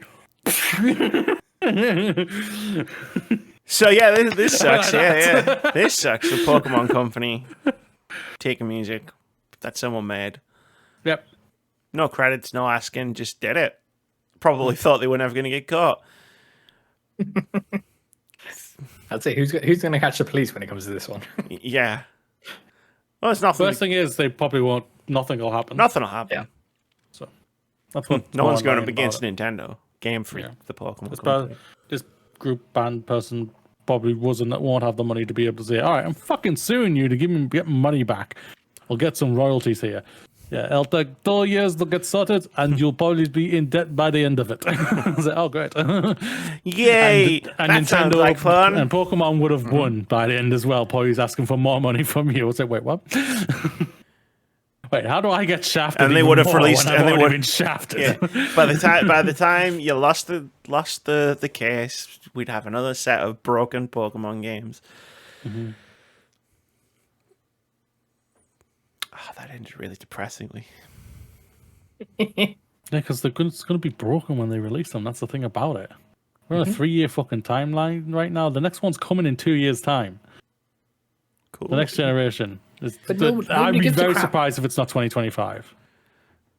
You're right. But last nobody time. gives a crap. Whatever bugs it releases with, they'll buy it. I know. What's the worst thing, Vitz? We're giving them permission to release shit. I didn't buy it. I just rented it. Does that count as anything? Fine. Okay. You're excused, Timmy. Okay. It's my first one. I'm glad you're enjoying it, though. I missed it last week because my hard drive. You had to upgrade. Yeah. Everything went really well. Sarcasm? Yes. Speaking of sarcasm, Rockstar is apparently going to release Red Dead Redemption, and it's going to come to Nintendo Switch and PlayStation 4. It's going to be a port, not a proper remaster that everyone's asking for. Yeah, I'm going to read so I went on a journey of discovery in the notes that I left in brackets in the story. So for once, I'm actually going to read those notes as well because that was interesting. Go on a journey of discovery when it comes to news stories. I always do. It's great. But yeah, for starters, it coming to just the Nintendo Switch and the PlayStation 4 is an interesting collection of platforms in 2023. Fans aren't happy with the $50 price tag, given that the game is currently available on Xbox platforms via backwards compatibility, and the multiplayer is going to be missing. And this is a re-release as opposed to a remaster or a remake. And then I wrote, for a joke, in a bracket, although given what happened the last time a Rockstar game was remastered, I can see why they didn't want to change too much. And then I read more, and I wrote another bracket that said, okay, I just learned that this isn't actually a joke. This is a credible rumor that Rockstar cancelled a Red Dead remaster because of the backlash to the GTA Trilogy remaster. And then I wrote at the end, Take-Two's Strauss Zelnick believes the $50 price represents great value for money, though given he just took home more than half of a $70 million plus bonus, I'm not sure he's much of an authority on value for money. He also thinks they do ports really, really well. Mm-hmm. Clearly. Bless that man. Yeah. Bless him. Bless him for giving us jokes to talk about and everything. Yeah, it's. I'm disappointed for the fans who obviously are wanting a remake of one fantastic game. Red Dead 1, I absolutely adored that game and everything. It hasn't aged great. I was going to say, Red Dead 1 is a great game, but I feel like it's probably aged like milk that's been left out in perpetual sunlight for 13 years. Yeah, probably. Great game at the time, though. Loved it. Yeah, in no doubt 2010. about it. Yeah, and I'm disappointed for the fans out there and everything like that. But I'll just state this to the fans: if you really want to hurt them, don't buy GTA 6 next year when it's apparently coming and everything. Also, don't buy this. Yeah, I was going to And say, don't buy this either. Yeah. And don't buy this either. Because it's like the only way they will pay attention is if you don't buy their games. But sadly, you're going to buy their games. So It's like some then kind I of have weird- no sympathy for you that much. Like, I have sympathy, but then I think about it properly, and then the sympathy just goes right out the fucking window. Because you don't help yourselves. Players, the gamers, don't help themselves, and it's a shame about it. Take-Two I are won't probably lie. kicking them. Sorry, let's go. No, I was going to say Take-Two are probably kicking themselves that Xbox does have smart delivery because then they'll be able to sell this on there as well. Yeah. Oh, yeah, no doubt about it. The thing is, I'm a schmuck as well, and I know I am. I've stated on many occasions, you can back me up, when Nintendo decide they're going to re-release every single Pokemon game in their original form on the online service, because that is going to come eventually, I'm going to buy every single one of them. I know I am, because I'm a fucking idiot. See, I'm right there with yous. Just not with this game. Yeah, I don't want it. I don't want my pristine memories of Red Dead Redemption being tarnished by trying to play it again. But no, I'm on the fans' side where it's just like, yeah, $50 is a bit much for a port really a bad. port to last gen consoles. Yeah, Some of the last gen consoles. yeah, that's really, really bad. The price tag's egregious. So, oh god, yeah. There is. Yeah, I wouldn't pay $50 for any game from 2010. just wait until you have to buy GTA 6 for 80 quid. I mean, I won't, but I know we won't. So. I don't like GTA. That's another one of those opinions I should really push right down at the bottom with. I've only enjoyed Vice City. With my I've never really Skyrim. clicked with the others. So, It's a good job we're going back to Vice City for GTA 6 then, isn't it? oh shit, we are, yeah. Yeah. Interesting. I hope it looks better in those leaks. It's like the one time in my life I've defended GTA when those leaks came out. Yeah, it was. It's like Amy is siding with corporations. Amy is defending. Amy is defending. To be fair, defending the developers. That's true. I will never skip over an opportunity to laugh at morons on the internet. Being I will. And morons that's on the the first internet. stance. Yeah. Yeah, you gotta have your laughs where you can. Speaking of laughs, shall we talk about how Square Enix can't do under expectations? Has Square Enix ever released a game that has met their sales expectations in history? That's what I want to know. Do they sit in the boardroom and say, "Oh, what are your expectations for this upcoming title?" And they have a number in their little binder that they have, Just like, and they say, just like, hey Jim, how many copies did Zelda sell? All right, cool. We'll sell the same amount. Yeah. All right, cool. Yeah, you yeah, go. that many.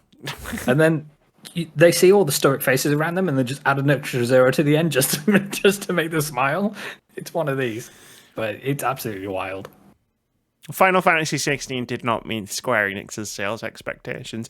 Apparently, this was due to the slow adoption of the PS5 and nothing else. Like their Square Enix sales got Square Enix. expectations. What is it? There's 40 million 40 PS5s out 40 there? million Yeah. PS5s. Yeah, it's a few million behind PS4 at the same time in its life cycle. Yeah, But there was also a massive global shortage of PS5s. that's Yes. true. So it's like, Square Enix have just done what Square Enix do all the time. They overshoot thinking what their number is and everything like that. Because if this was Final Fantasy VII, I think they're going to be next year. Rebirth, it's going to sell like bonkers. We all know it's probably going to sell like bonkers, unless it's a really bad game. I hope it's not for you, Amy. How dare And you? everything like that. Like they always overshot. They did it with Guardians. They did it with Avengers. They did it with. did it with Tomb Raider. What? I love the fact that all three of us said different game. Yeah. They've just overshot all the time, and it's just like. But this is the thing about it. This is probably them. They've probably now come to the decision they ain't going to agree to any more exclusive deals with PlayStation. Well, yeah, this is probably what drove the news we talked about last week, which was Final Fantasy XIV coming to Xbox, and probably other Final Fantasy games coming to Xbox. But then all they're going to do is they're going to adjust their sales expectations even fucking higher and then miss them again. Yeah.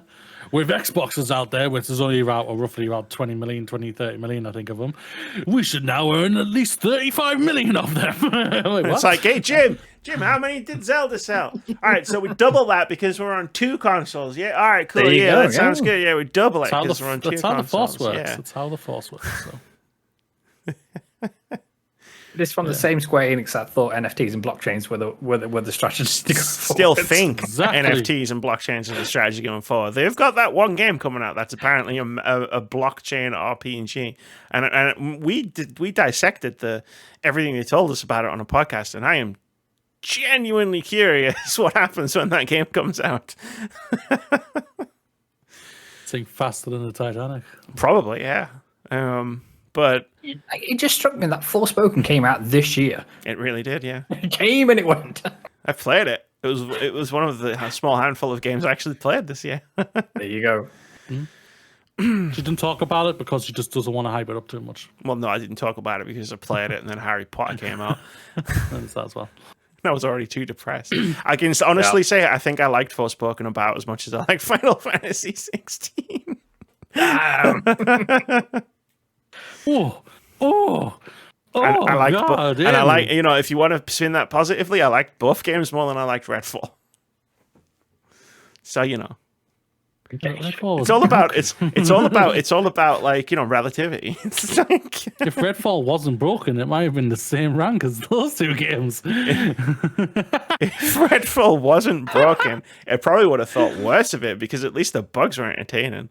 Yeah, it's true. And I apologize to anyone who worked on that game at Arcane, but from what I heard, you knew just as well as I did. You were probably saying the same things a year ago. Yeah, Square Enix needs once they adjust their sales expectations to be reasonable, they're going to find they're a lot more successful as a video game publisher, and I don't know what else to tell them. I think the nonsense will only stop when they get bought by Sony. They're not getting That's the only. Exactly say that, Spitz. I was going to say that. Sony's. I mean, one, they just announced a closer tied partnership with Xbox, and two, Sony's got to be looking at them going, that's not worth buying them. Jesus Christ. They're a mess. Look at all this blockchain shit, man. Yeah, but once that comes out and then the share price goes down, that's when you snap them up. Exactly. That's what Microsoft did with Activision. I thought we It's weren't going helped to talk them about that anymore. so Mooney. much. Talked about it. We're not talking I about haven't that talked anymore, about it. Mooney. I didn't talk about it at all. Don't know what you're talking about. Let's talk about Metal Gear series has now sold over 60 million copies. I only wrote one thing for this news story. Can't Wait to see how Konami mess up the remaster. Don't do this to me, Amy. Look, Have they look, announced man. which developer's working on Delta? I No, don't think they have. they haven't. That's the remake of Metal Gear Solid Yes. 3, yes. No, right? Because people out there are going to be like, how do you mess up a remaster? And I'm like, ask Konami or try playing the Silent Hill HD collection on Xbox. Oh, ask Rockstar.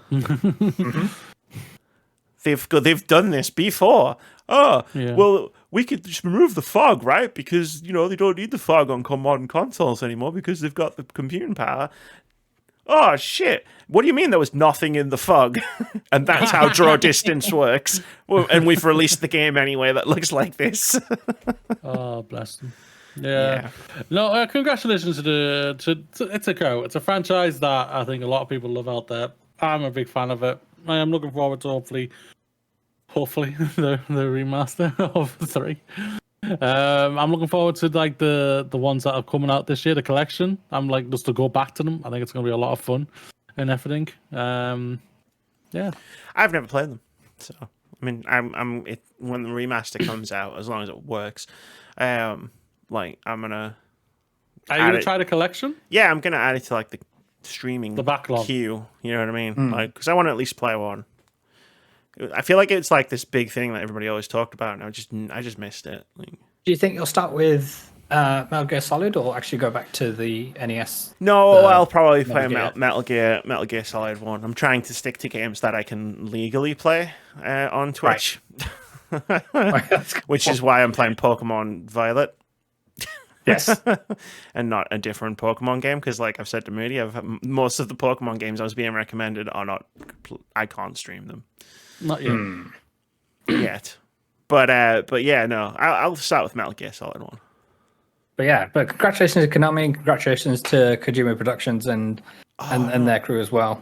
That's not true. I have played a Metal Gear. I played Metal Gear Survive. I was going to say, I was thinking to myself, you reviewed Survive. I did play Metal Gear Survive. I think that was I thought your you was going to first say you find yourself in experience. Tokyo and play their pachinko machines with Metal Gear on them. I'm not that desperate to play Silent Hill, right? Okay.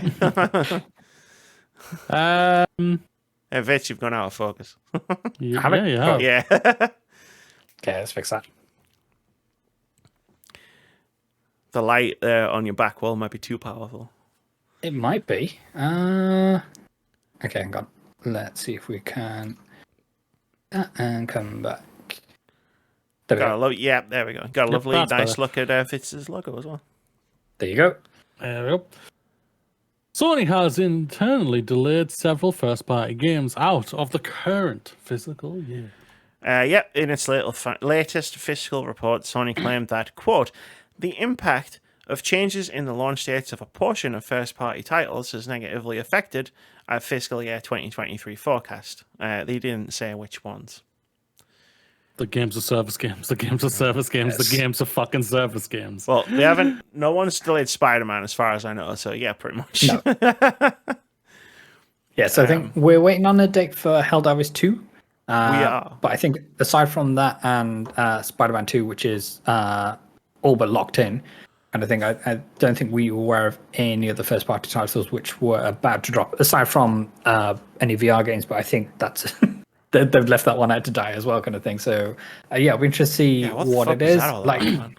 Yeah, so whether... I think Concord is probably the one that was due to land first, outside of their new kind of multiplayer initiative kind of thing. But we'll see what happens and which titles that they are. There are a number of first-party studios that we just don't have a clue of what they're working on.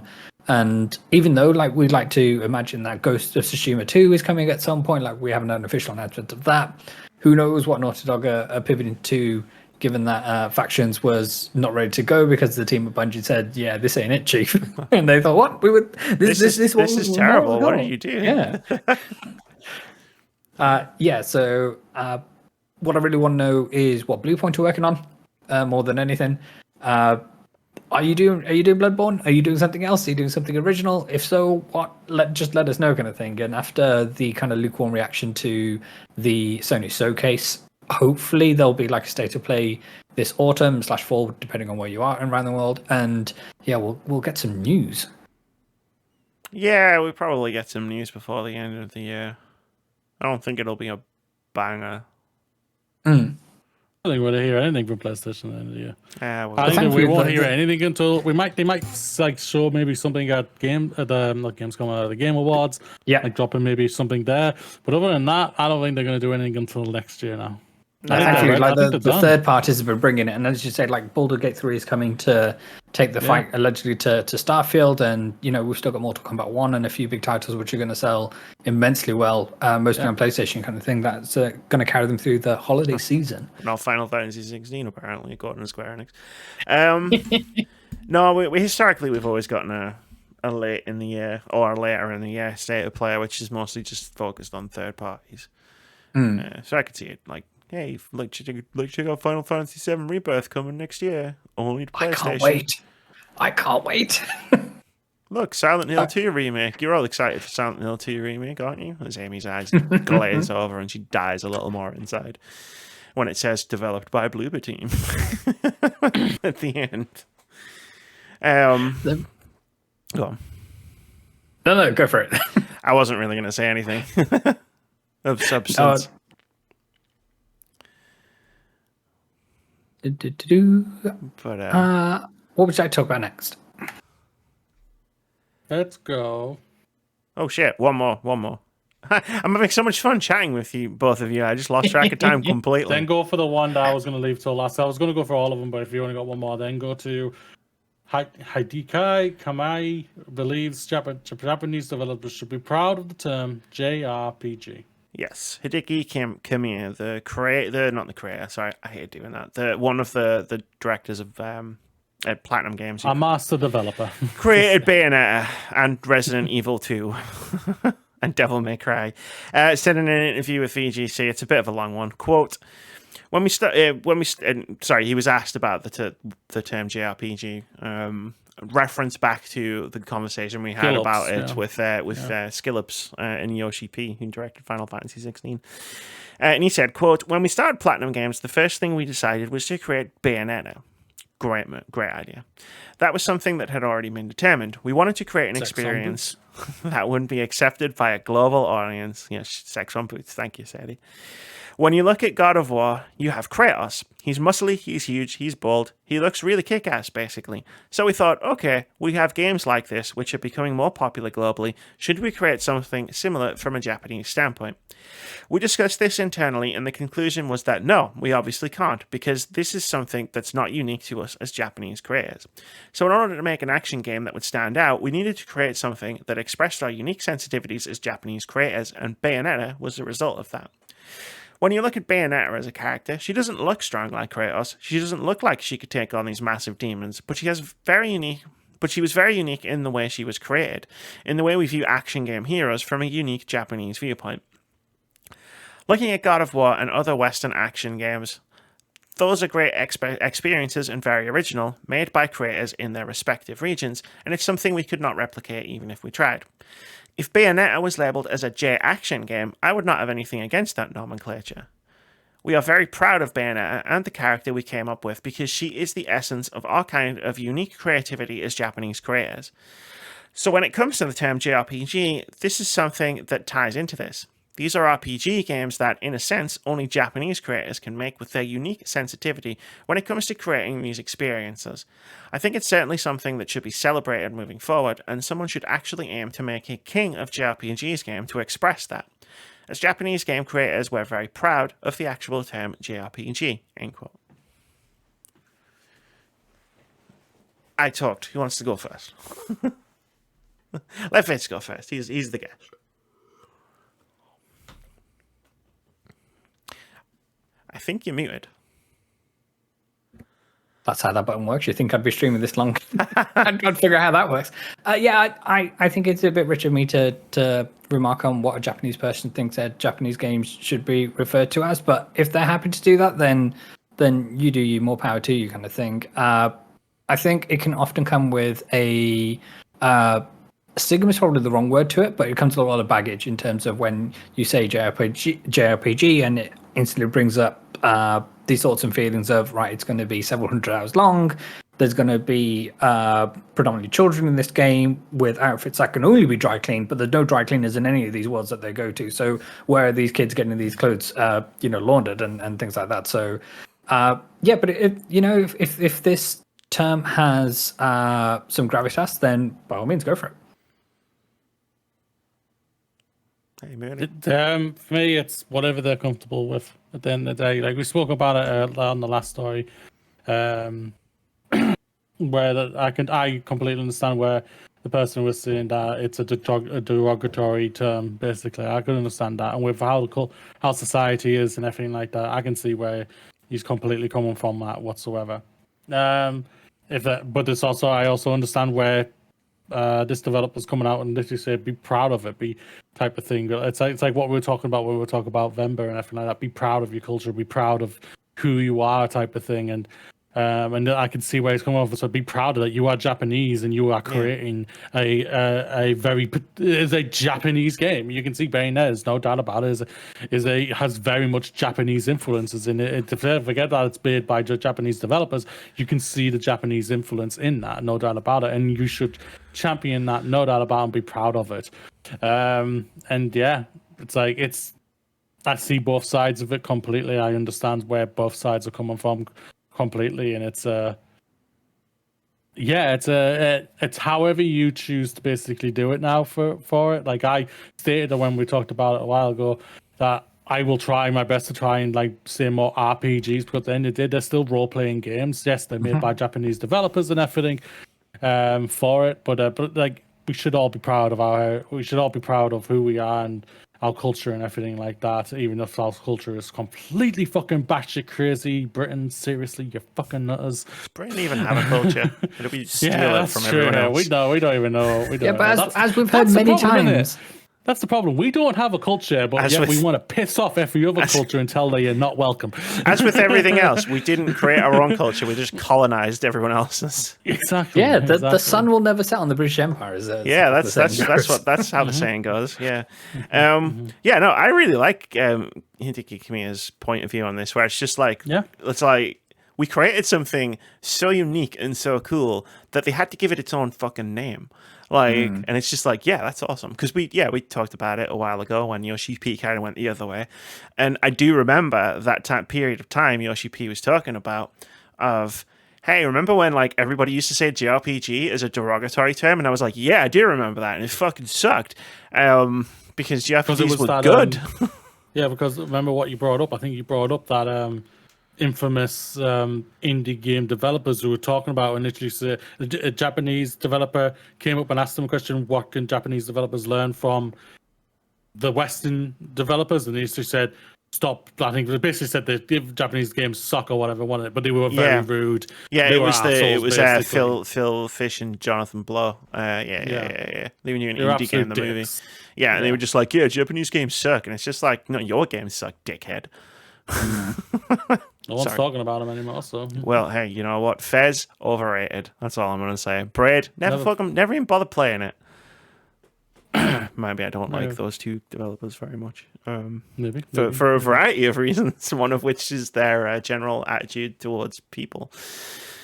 Where was I? Yeah, JRPG. Yeah, it's a term I've used for many years. Like, for as long as I've played JRPGs, which is a long time. I was like, cut my teeth on them, which is an interesting turn of phrase to use this week. But especially this week, yeah. Yeah, I cut my teeth on them when I was a little kid playing PS1. Final Fantasy VII was the Baldur's Gate 3 of 1997 for little Amy. The thing is about it, like I stated when we spoke about this, the other one a while ago, was like when I came back into games very, very late. Like I came back in like when PlayStation 3 was basically ended and the PS4 was announced and everything. So I missed a lot of like gaming and everything like that. So when I heard the JRPG term, I didn't even think about saying it was a derogatory term or anything like that. I was saying, oh, that's cool type of thing.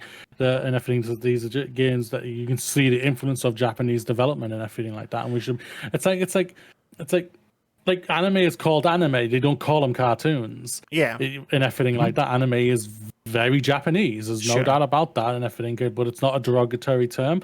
But I also, again, it's like, it's however you feel comfortable, but it's also just make sure you're not crossing a line. And I think if someone like came up to you who's Japanese and says, I don't personally like that, don't say it. Just don't be a dick or anything like that. Just don't say it. Just say, that's fine. Yeah, I completely see where you're coming from and everything like that. I did not mean any offense whatsoever. I was literally, for me, I was championing you. But if you feel like I'm being derogatory, I will stop that. Boom, no problem, type of thing. Yeah. But sadly, we don't have the culture for that. No. Our culture is what you what.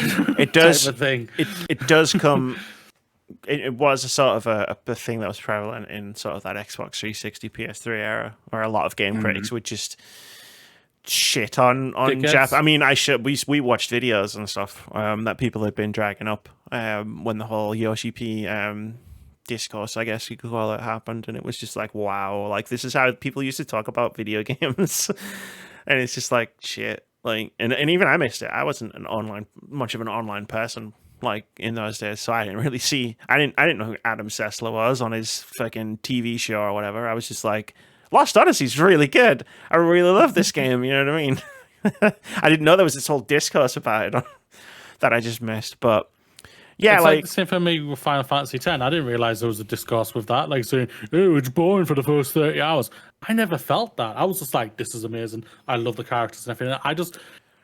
Let's just get rid of the internet. All right, there, we've solved it. Get rid of the fucking internet. If you start playing a video, saying people weren't bigots still, but they were quiet. yeah. Like, did we used to enjoy? Like, am I enjoying video games less as I play them, or like to bring this right back to a topic that I briefly brought up at the beginning of the podcast? Am I enjoying video games less, or am I just letting the internet? Is the internet making me enjoy video games less? Yeah, I think it might be the latter. Yeah.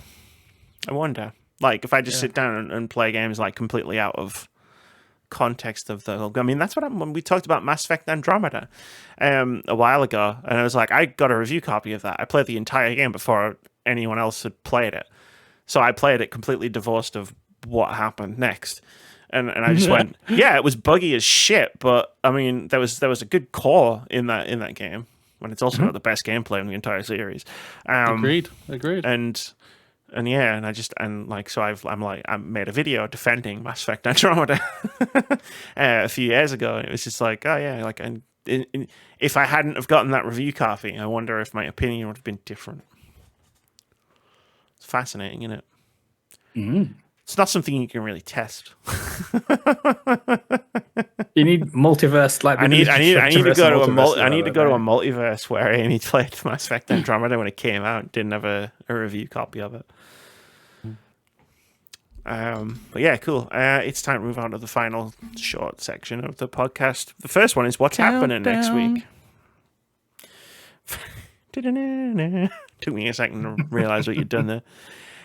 What's happening next week? Well, I'm doing Pokemon stream again, unless the temperature continues to climb. Then Amy will be in a fridge. Amy's going to point all of the cooling apparatus at a computer and probably just play Baldur's Gate instead. I forgot I wrote this last night. This was the last thing I wrote last night. I was starting to get tired. I also won't be reviewing Baldur's Gate 3. That's all I want to say on that. What? It's huge, she says. She needs her time. Also, she hasn't found the scene where you can have sex with the druid in a bear form yet. So her review would naturally be incomplete anyway.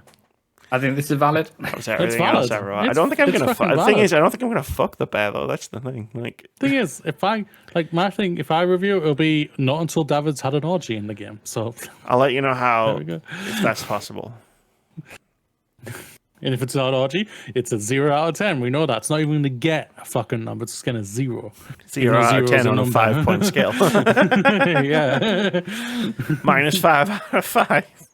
-5 stars. I took all the stars and I ate them. It's time to play OpenCritic Head-To-Head. This is the game we play every week where we guess the OpenCritic average of upcoming games. Whoever guesses closest to the score at the time of recording gets a point. If you manage to guess the score completely correctly, you get 2 points. Over the last sort of few weeks, we've guessed a few and they've all popped off this week. The first one was when Joe was here, which was Baldur's Gate 3. We got this really wrong. Joe shot low, really low. Joe was doing a bit. He divided 3. It's 3. It's 2/3. He was doing a bit with his number, but yeah. I mean, I think you can go back to the podcast where he said his number, and I kind of looked at the camera. We all looked at the camera at that point. Looked at the Steam and went, "Oh, it's overly positive right now." Yeah, I guessed it would get a 90. Moody guessed it would get an 89. Joe guessed it would get a 66. And at the time of recording, it has a 95 on OpenCritic. But there are a lot more 10 out of 10s to come. Looking at like reviews in progress that haven't been uploaded and stuff. So, will it beat Zelda on both review aggregate platforms? Who knows? It's possible though. We also guessed the OpenCritic average of WrestleQuest, which got reviews but also got delayed by 2 weeks because of a game-breaking bug. That's a game-breaking bug. That's what it is, huh? That's what they delayed it for. It was deleting saves. It was deleting entire save files, I think, was the bug. Did they test that? They would have had to test that. We've known about that. Yeah, so their delay was announced the day after the team did a stream with the team at Kind of Funny. So they did like a whole afternoon stream playing the game. Greg got hit by a guitar, and then it was like the day after. Oh yeah, we're delaying it by 2 weeks. But it's all good. The reviews came through. Yes. I guessed it would get a 76. Moody guessed it would get a 65, and at the time of recording, it has a 72. So Amy gets another point, and then lastly we get Stray Gods, the role-playing musical game. Myself and Moody are both incredibly excited this game for. Yet, but fuck the reviewers here. Fuck the fucking reviewers. I'm saying it right now. I haven't played it yet.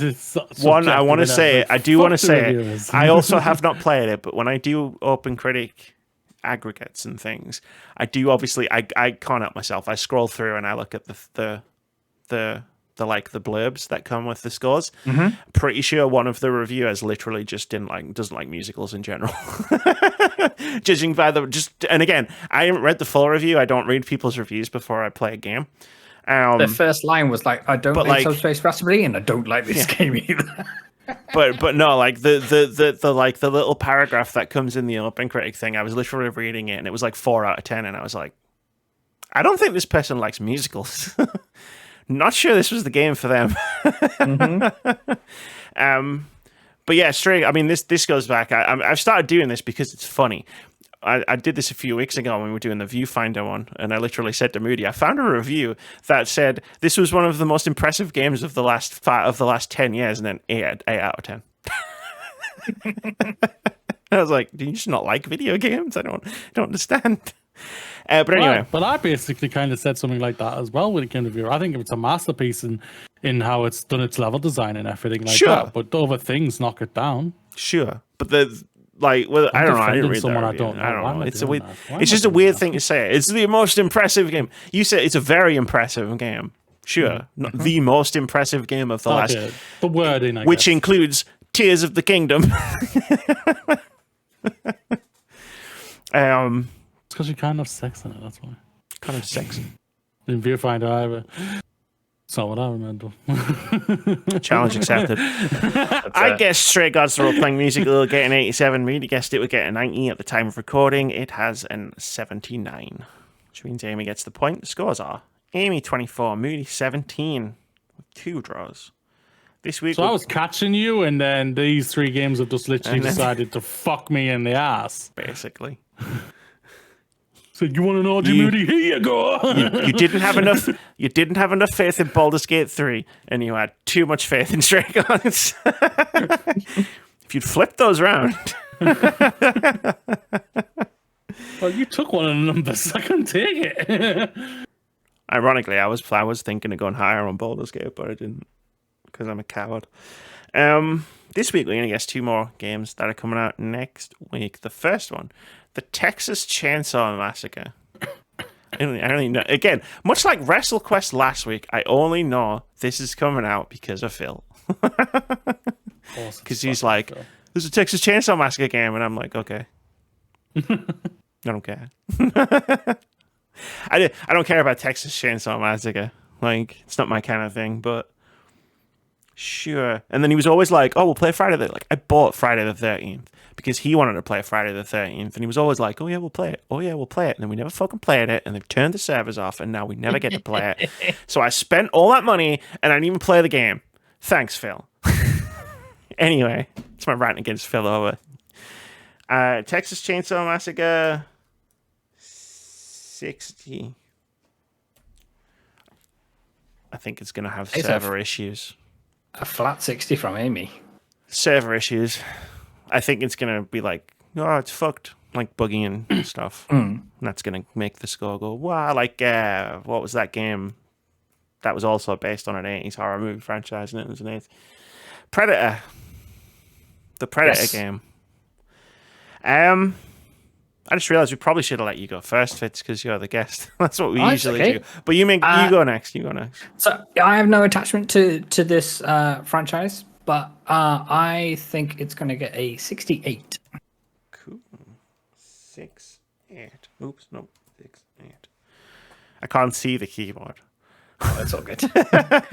Because of the way the lighting is pointing at me, not anything else. Ooh, so I literally can't see the keyboard. 55. Wow. 55. Game looks really bad. Okay, I've not actually looked at the game itself. And the other game we're going to try and guess the OpenCritic average of is Bomb Rush Cyberpunk, which has got a great name. And also, it's a spiritual successor at Jet Set Radio. It is. Which makes me want to rate it higher than I probably should. That was the first game I played on my Xbox original. Wow. Yeah. Vitz, what do you think it's going to get on OpenCritic average? I think this is going to get a 75.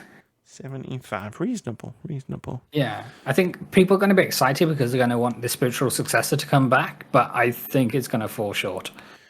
See what you did there. I'm going to go a little bit more optimistic than that. I probably wouldn't have, except for some reason in my brain, I'm like, Hi-Fi Rush got a lot of good reviews. And I know it's a similar vibe. It's not really a similar game, but the vibes are similar. So I'm gonna go 78. Nice. 70. 70. Plus, I just really like saying Bomb Rush Cyberpunk. Bomb Rush Cyberpunk is a very fun one to say. If I review this game, if I play and review this game, it is literally because that means I get to say Bomb Rush Cyberpunk a bunch out loud. That's the only reason. That's going to do it for episode 360. Scroll. 4 of the Words About Games podcast. I should start putting the number at the bottom. Vince, thanks for joining us. Thanks for I'm still You're very welcome. Thank you so much for having us. Yeah, no, it's been Always a pleasure. It's been great talking Venba and Baldur's Gate with you. And I've been challenged to do one shot, so there's that as well. And yeah, please, because then Moody will shut up about it and Shut up about what? Sorry. Dungeons and Dragons. Oh. Well, I'll get off Keith's back, so I berate him every day. Every day? Wow. Okay. I don't. Jesus. You just scream. You just scream his name when you wake up. You just open the window. Keith! He's my Khan. Khan! That's it. The birds start flying off in the trees. Car alarms going off. A cat like meows and then runs into like all the garbage cans that fall over. Yeah. Sophia just says, "Shut up, David." I've heard that so many times when we've been streaming. David! Just distantly. That just shows how much fun we have when we play games. I'm an energetic person. Yeah, I'm an energetic person. We did Jackbox a couple of weeks ago. I mean, I think it's time we do Phasmophobia again. Maybe. For a night. A night of You want to summon more spirits to your house, Ames? What the fuck's the worst that could happen at this point? That's true. Sure, broke a tooth. What else? Uh-huh. I mean, the laundry list of things that have gone wrong since April 2022 have been tremendous. The fuck else? I mean, why the fuck not? Let's go. Might as well lean into it at this point. Round 2. Let's fucking find some more demons. We'll find some more ghosts. And we'll have a good time doing it. We might even sing a second Meatloaf song. Nice. Yeah, that's going to do it. So all I'll say is that, Vitz, is there anything you want to say before you... Yeah, be kind to yourselves. Normalize supporting your friends, whether that's monetarily or just emotionally. And yeah, be good to each other. And play Venba. You have no choice. Yes, and play Venba. Biddy. Close us out. Play us out. Do the thing. It's Friday. It's the weekend, people. You know what that means. Go. Can I ask, Moody? Sorry to interrupt. You ask on Blue Sky pretty much every day. It's Tuesday. You know what that means. It's Wednesday. You know what that means. The anxiety you give me because I never know what it means, and I just sit there and I panic. Okay. The origin of this is an old professional wrestler in AEW sadly passed away. He always tweeted out, "It's Monday or Tuesday, you know what that means," all the time. And in honor of him, on the show they do Dynamite every Saturday or every Wednesday, they say, "It's Dynamite, you know what that means," in honor of this person. He was such a What was that person referring to, though? No fucking idea. Right. Yeah, what does it actually mean? He just did it. I have no idea. So I do it more of as an honor to him. But also, I have no idea what it means. Because I get it's Friday. I'm sorry, I'm jumping in because I don't understand it either. But I get it's Friday. You know what that means because I do know what that means. It's podcast day. That's what this Friday means. But when it's like it's Monday, you know what that means, and I'm like, no, I don't. I don't know what that means. I'm sorry, I cannot help you with this. I'm sorry. That's fine. Okay. Well, mystery uncovered, so there's that. Please continue. Yeah. Hug your parents. Tell them you love them. Have a great weekend. Take care of yourselves and just be generally awesome. Peace out.